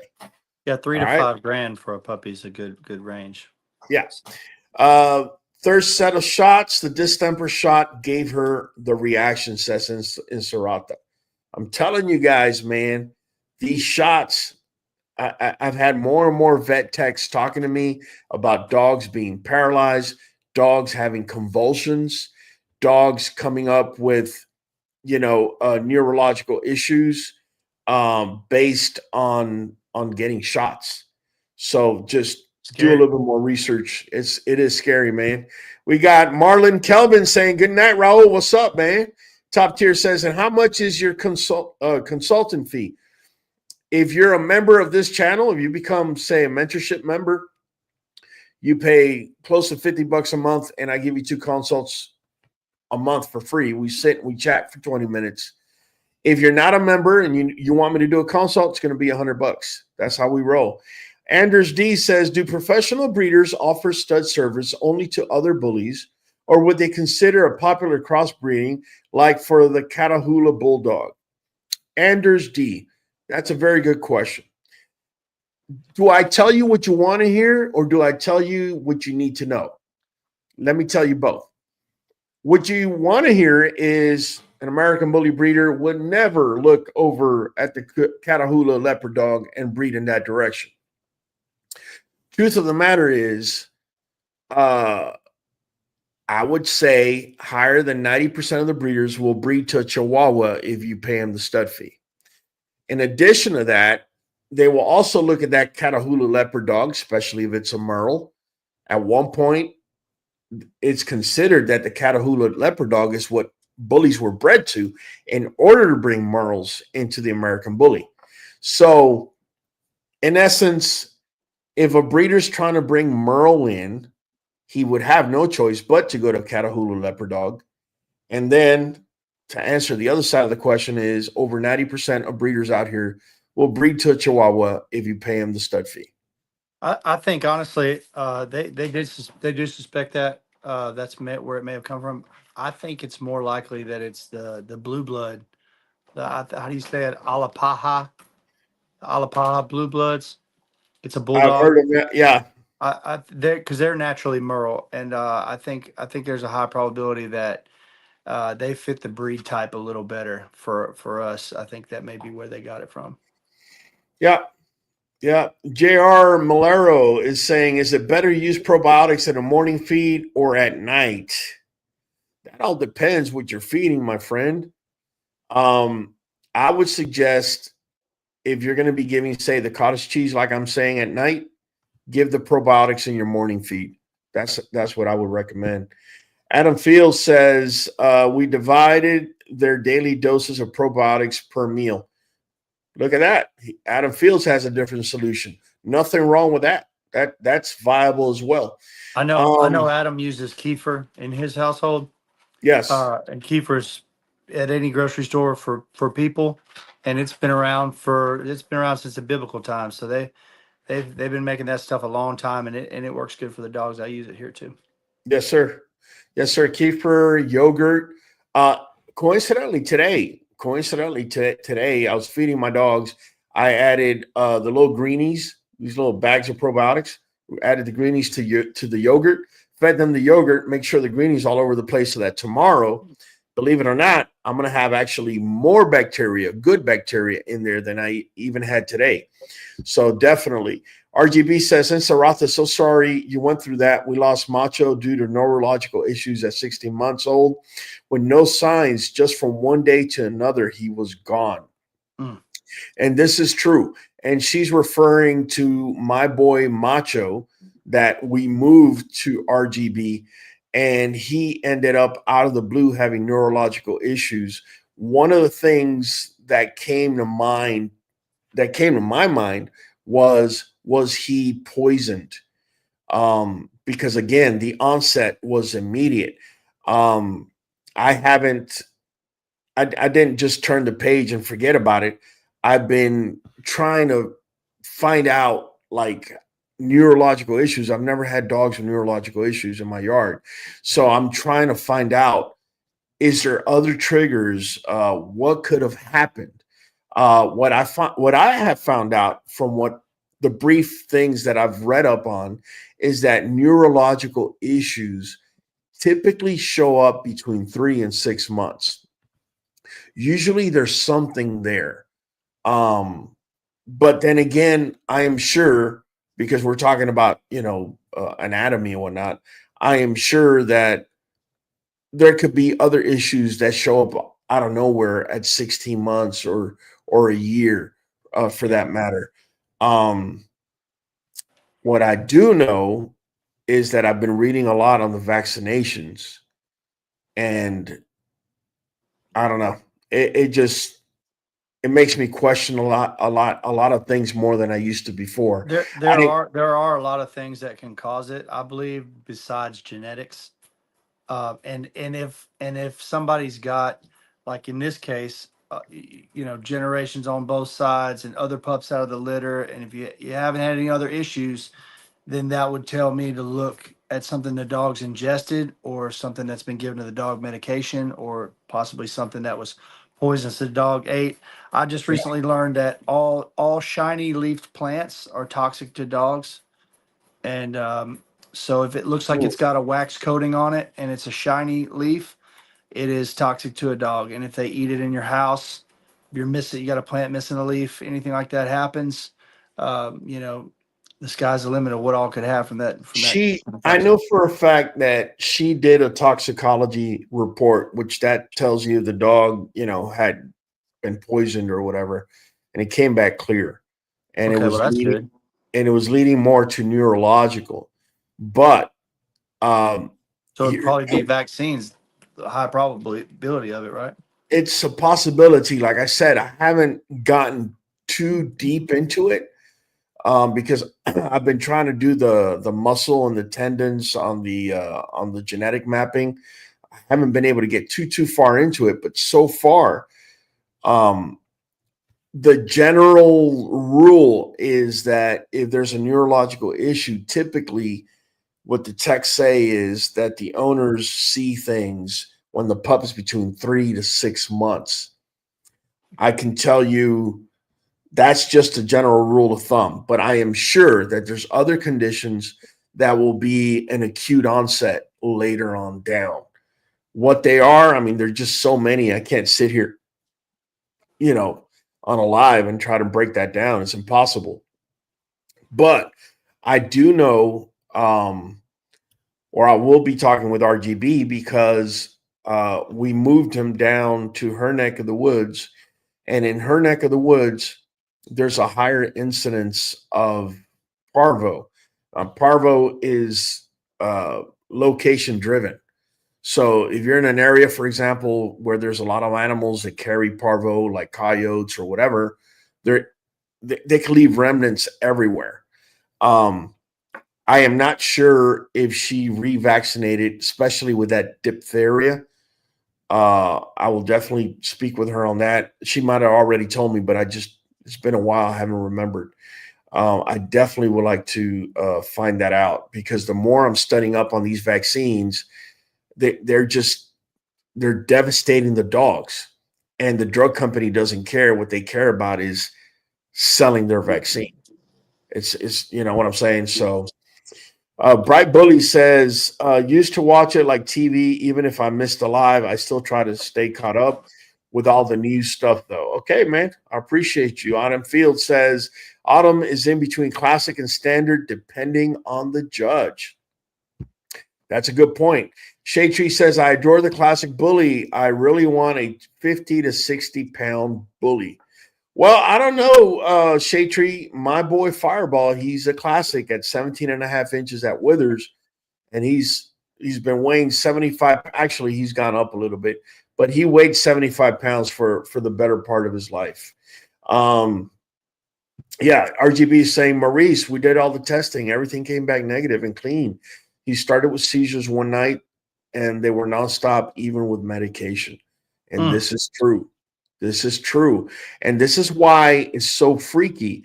I remember, and RGB, correct me if I'm wrong, I remember you telling me he was having a seizure every 4 hours when this whole thing started.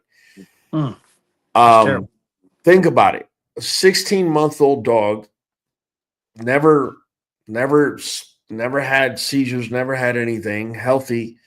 And then out of the blue, he had acute onset of seizures, and they were coming every 4 hours. To me, I don't want to rule out neurological, because obviously there are things that I guess can happen like that. But to me, there has got to be something. If it's not the vaccine, fine. It's not the vaccine. If it wasn't poisonous, okay, fine. It wasn't poisonous. There's a lot of maybes. He could have turned his head into the corner of the table and hit the right spot. Could have hurt himself. Could be a lot of things. Could be anything.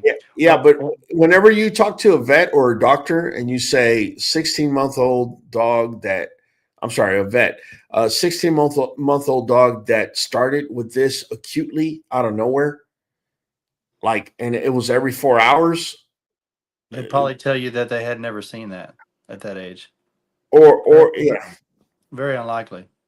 Yeah, if somebody knows about this, please chime in. I know I had a friend of mine lose some puppies. They were breeding pit bulls, and it's a little less of a that breed is a little, we got a lot more going on in our breed to cover that kind of thing than they do, generally. And he just got a stud from somewhere, and the dog had a pedigree, but that's about it. And he wound up having, I think, 3 of the puppies had seizures and died. And it happened within the first 2 or 3 months of life. They were still that young, so they're still real young. That's the only time that I've seen In the other cases, I know it's been real young puppies. Usually, if they're just about, I mean, that's almost to the age of bone plate sealing. That's an adult dog, just about. That's, I don't know. That's very strange. Yeah. Again, man, I can understand RGB. I also don't have answers. I don't. Neither parent of this dog had neurological issues. From what I understand, um, the father, the sire, passed away due to cancer. I could tell you the mother, the dam, she passed away based on the body looking at its own blood, and it was an autoimmune situation. Um, I still have my female Ali. Let me bring her up. She's perfectly healthy. I mean, Embark is fine. She's I've got a female here from the same litter, Freya, my female yeah. Freya. I haven't had anybody come back and tell me anything as far as neurological from that litter. That doesn't mean it can't happen, guys. It doesn't mean that. But you definitely look at clues, right? You're trying to find out. Obviously, if somebody else came back and said the same thing, then okay, now we're going to discard a lot of other things, and we're going to be looking more at the parents at this point. I'm just keeping it 100%. Javier Travieso says so many people are quitting because nowadays everyone is producing dogs just for a quick buck. Not everyone should be breeding, and not all dogs should be bred. Javier, here's the question for you. 2 years ago, people were breeding dogs for the sake of producing a quick buck too, and they weren't quitting. Why are they quitting now? Is it because there's less money to go around? So keep that. He says 90% of the people are new to the game and are doing it for the wrong reasons. I agree, man. I think there's a lot more in it than people realize. And you get in there and get to swap and spit with some guys who've been doing this a long time. You realize, like, oh man, I got a lot to learn. You think, there's a lot to this, man, if you really get into it. EBKC says, I wait as long as possible for first shot, even 16 or more weeks, if you can keep your breedings long and safe environment. I would like to know, and in fact, since we're here and we're live, I'm going to go ahead and try and bring up, and let's just have it as a topic of conversation. And it's a good point that you're bringing it up, RGB.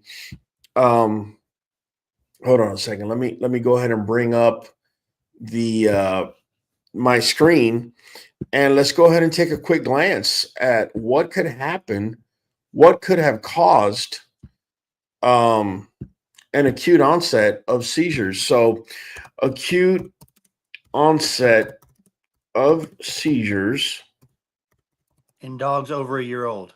in dogs, in dogs over 1 years old. All right. Yeah, there are many possibles. Idiopathic epilepsy, an inherited disorder, that's the most common cause. It usually starts between 6 months and 6 years. Okay. Metabolic disorders, this includes severe liver and kidney disease. He was fine with that, so we're not even thinking metabolic. Structural brain disorders, these include tumors, congenital birth defects, traumatic brain injuries, infections, inflammatory diseases, degenerative toxins. This is what I was thinking. These include exposure to chocolate, caffeine, alcoholic beverages, raw bread dough, xylitol, which is in peanut butter. Too much salt lead to organophosphates and mycotoxins. Other causes, these include heat stroke, brain bleeds, and hypoglycemia. Seizures often occur when a dog's brain activity is changing, like when they're excited, feeding, falling asleep, or waking up. Dogs may appear normal between seizures. If your dog has a seizure, you should contact your vet. Well, that's for sure. Yeah. Well, this one says 6 months to 6 years, idiopathic epilepsy. So maybe that could be a possibility. Well, let's look up even further on that particular one right there, Raul, and look up how terminal is that epilepsy right there. Okay. So How terminal is idiopathic Is that something epilepsy that kills them overnight? Is that something they suffer with for a long time? in dogs. All right, so let's see. Idiopathic epilepsy in dogs is not considered terminal, as most dogs with condition can live relatively normal lives with proper management and medication. That's what I thought. So That's why I wanted you that to. kind of throws that out the window because she was out. They were obviously giving him medication, and he was still getting it every 4 hours. So And how it about killed we him do in this? 24 hours. So How about we do this? How about we put on here dog getting seizures every 4 hours. dying in, oh yeah, or you could also. If your dog is experiencing seizures every 4 hours, this is considered an emergency and you should immediately contact your vet or take the dog to the nearest clinic. Frequent seizures, having seizures often can be life-threatening, especially, underlying causes. Frequent seizures could indicate a serious underlying medical condition like brain tumors, liver disease, kidney failure, electrolyte imbalance, or toxins. Toxins was ruled out. I believe electrolyte imbalances, they would have picked up on that, or kidney or liver failure.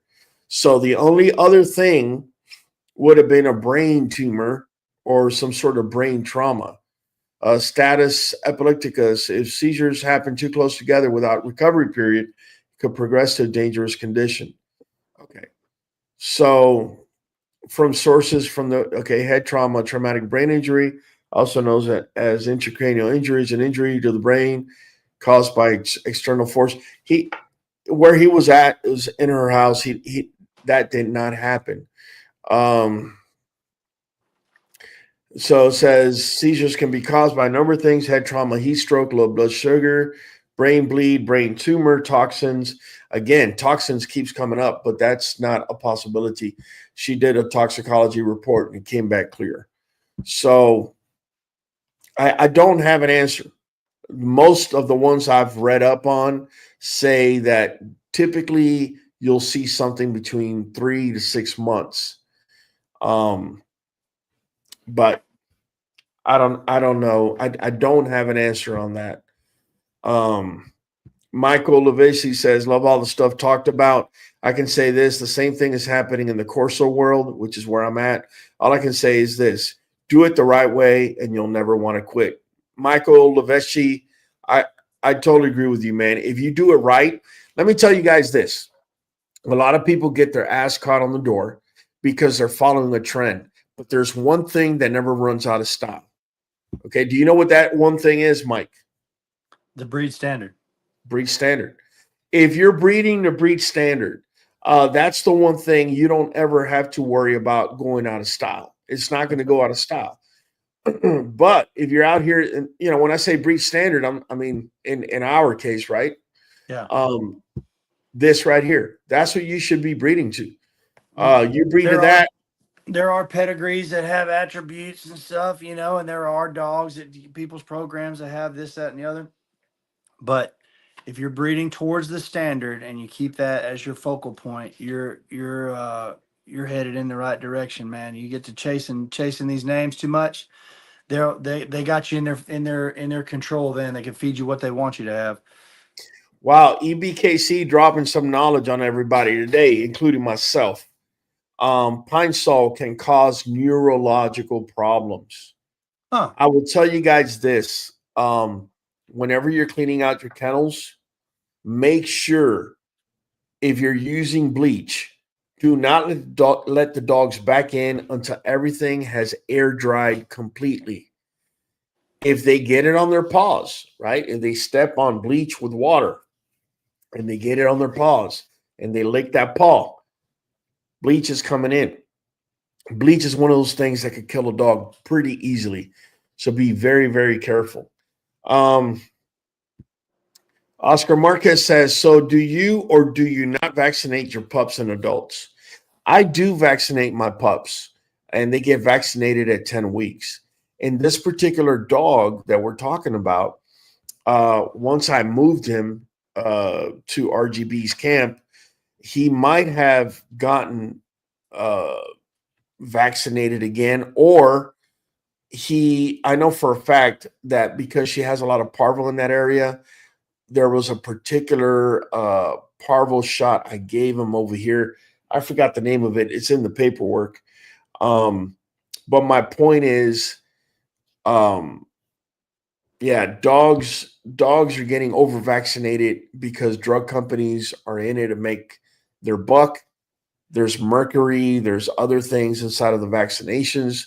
This stuff is getting hushed up because big pharma is making all the money. And so they're able to hush up a lot of things. So yeah, Miss Shatry.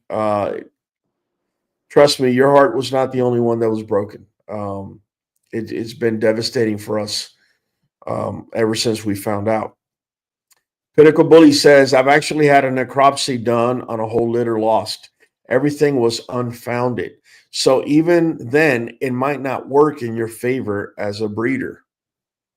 This is true. These are the things, man.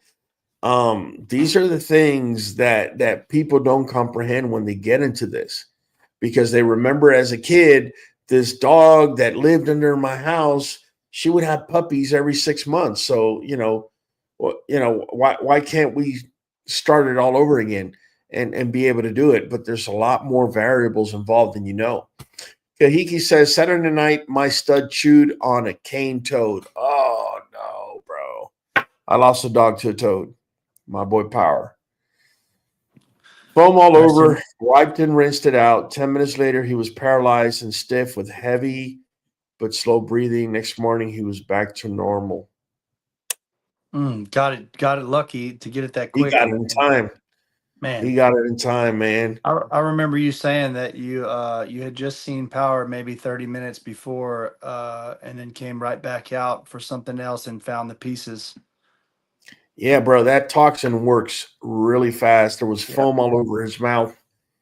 There was blood everywhere because he destroyed that toad. But okay, so she's saying it started on Friday.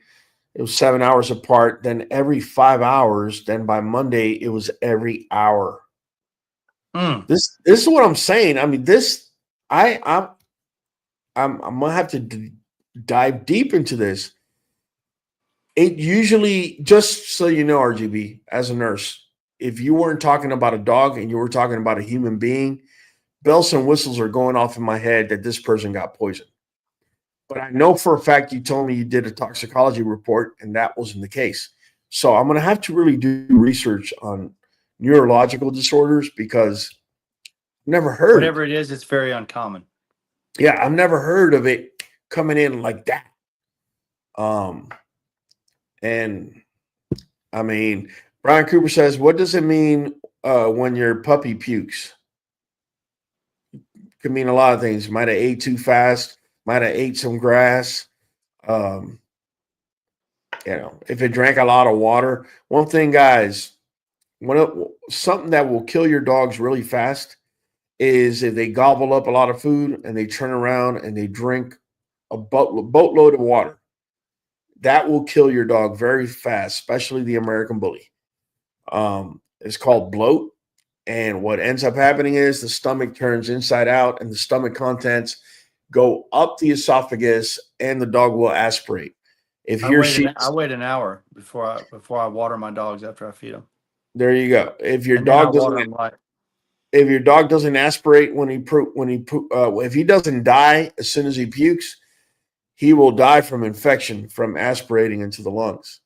So yeah, what Mike is saying is true. If you could give them water or have access to water an hour after they eat, that's probably one of the best things that you can do. RGB says she's also looking around and asking for answers. Yeah, RGB. You can't go by what your dog wants either, because when your dog gets done eating, maybe not immediately after, but 5 or 10 minutes after they eat, they would love to have some water, but it's not good for them at all. And I usually just give them enough to kind of wet their whistle and put a little water in them, and then I feed my dogs in the evening, and an hour later I'll give them some water, and then before bed I'll give them water again. But I don't leave water down. That's it. We got Adam Fields saying spin the wheel. So Adam Fields, you know what, man? Adam Fields, for saying spin the wheel, I'm gonna give you a free spin again, buddy. All right, because you're always the one that's saying, Raul, you need to spin the wheel. So we're gonna make it happen for you, bro. Here you go, Adam Fields, number love for you.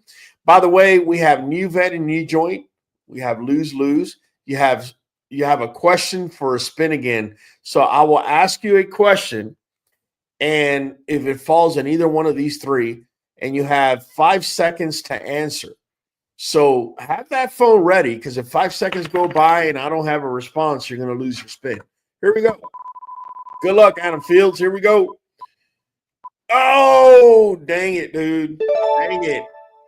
All right, bud. All right. Can't say I didn't spin the wheel. Can't say I didn't give you your flowers on that Well, one. tell people that may not know some of these newer members. Well, you got me fired up right then. You know I love the wheel. Tell them what it takes to spin the wheel and how do we do that? We hadn't done that in a while. How to spin the wheel? No, like we used to charge a certain amount for a Oh spin. yeah, it's $25 for a spin. That's what we used to charge. Right now, I'm not charging anything. If you're interactive, if you're on top of the ball, we're just going to give you a free spin, man. It's just that simple. There may be a time I say there's going to be $20 a spin or $50 a spin. I might even throw a stud up in there. What you're looking at right now is NuJoint, Nuvet. That's the main prize. And you have 3 lifesavers that when you fall on them, I'll ask a question and you got about 5 seconds to answer. So that's where we're at right now. The wheel, the rules change every now and then, man. Yeah. Thank you for the tip about pine sol. I don't use it now, but sure, definitely. I won't definitely ever make my own cleaning products with white vinegar, lemon rind, orange rind, and alcohol. There you go. Yeah, RGB is saying Macho had it bad. Vets hadn't seen anything like this at his age. That once medication was given, it didn't work, and it made him, I guess, try and bite you and feel anxiety. Yeah, man. Shaytree says bleach is so toxic too. I'm allergic. Makes me so sick. I end up in the ER. Wow. Kahiki says, RGB, when I took him to the vet, they wanted $5K just as the base pay for any testing, and it'll go up from there. Oh, yeah. I told them, no thanks, just give me the meds. Ended up paying $3K for the visit and meds. She did request all tests be done on him because we wanted to know why. Yep, I agree. I know in parts of AZ, people have had dogs killed by drug users throwing tinfoil or empty bags from drugs into their yards. Yeah, but she did a toxicology report and came back clean. But then again, here's something to ask, RGB. In human toxicology reports, drugs obviously are going to be part of that report. But on a dog, I'm not saying, I know you did a toxicology report, but a toxicology report for dogs, I only wonder if they also test for drugs. What's included in that toxicology? I'm curious to know the difference myself. Yeah, I'm that's something that I never thought about. All of a sudden it's come to my head. I'll be asking some of my friends that are working as ER vet techs and whatnot, like what all goes in there.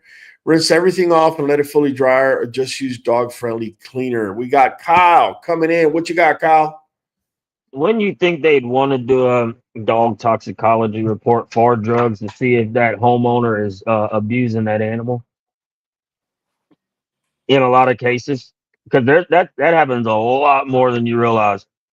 Oh, like yeah, or sometimes I've heard stories. How many times have we heard a story? Oh, my dog ate my stash and that type of thing. It's that, but I've seen this interview where a cop was saying that the dog was chewing on syringes because it was so addicted to fentanyl and heroin. Like, that's crazy. Wow.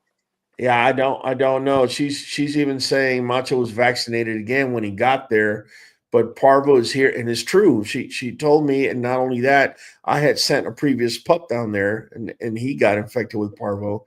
and it's just the area where she's at. And God dang, man. yeah, man. No issues for 4 years. But you gotta realize too, RGB. Like, let me give you an example. Whenever I talk about genetics and whatnot, I'll refer that we have 72 dogs that have been genetically tested. And for the regular dude walking the street, 72 dogs that have had an embark, it's a high number. But in reality, it's a small sample size. I mean, it's just is what it is. EBKC saying, keep that wheel interesting. Adam Fields says, chlorhexidine makes a good disinfectant spray when diluted properly. You got to be careful with chlorhexidine and the dogs licking that up. Also, make sure to never spray that on a wound because chlorhexidine is caustic. All right. It will eat away. All right. At open skin. May I please have a spin, says Shade Tree. Absolutely, Shade Tree. Let's make it happen. We just passed them around. Here we go, Shade Tree. Tonight. Oh, Shade Tree. Shade Tree, that was close. That was close. I was hoping you would stop where the question is so I could have a little fun with you. Adam says, give her a spin. We did. RGB says liver and pancreas was intact. That's why I asked the vet, check him if he was poisoned. Yeah. Yeah, guys, this goes to show that this happens. This can happen to anyone. And any dog at any time. I still believe that, I know you did, RGB. By all means, I know you did. Trust me, I made all 3 vets check for everything that Monday. I know you did. There's no question in my mind that you did the best that you could. I know that for a fact. I will say this. There are some things that will not show up on a toxicology report, especially I would think in a dog's toxicology report. I don't know that. I don't know exactly what it is. I still think that there's a possibility that he got into something. What that something is, I have no clue. Mike said, if you hit your head the right way, something could happen. That's possible as well. Yeah, I mentioned that on what you looked up to. Yeah, I want to know what I've been trying to find, and I haven't found anywhere, is acute seizures happening on a sequence of every 4 hours. And I haven't found that anywhere. So, mind you, I haven't gone as deep. I'm gonna try and get a little bit deeper and dig a little bit deeper. All right, that's what I'm gonna try to do.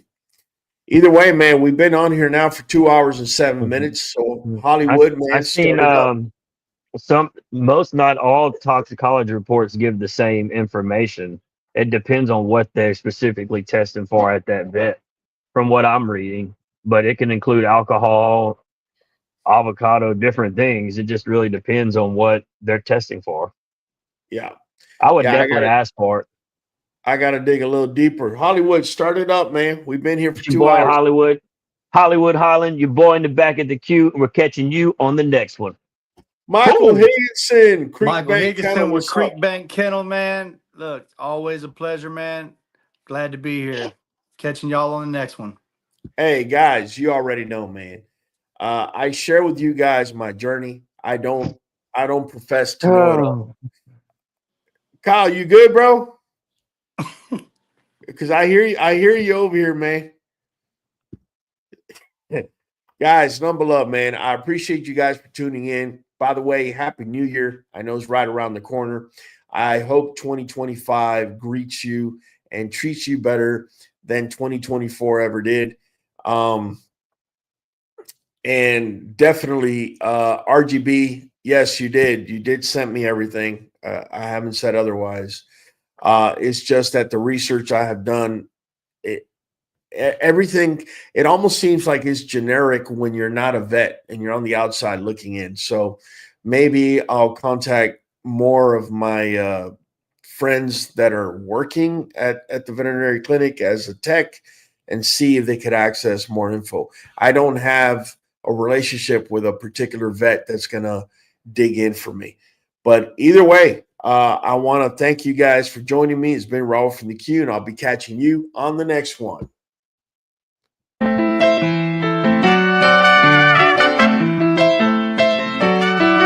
People ask me all the time, when do you start your puppies on Nuvet NuJoint DS?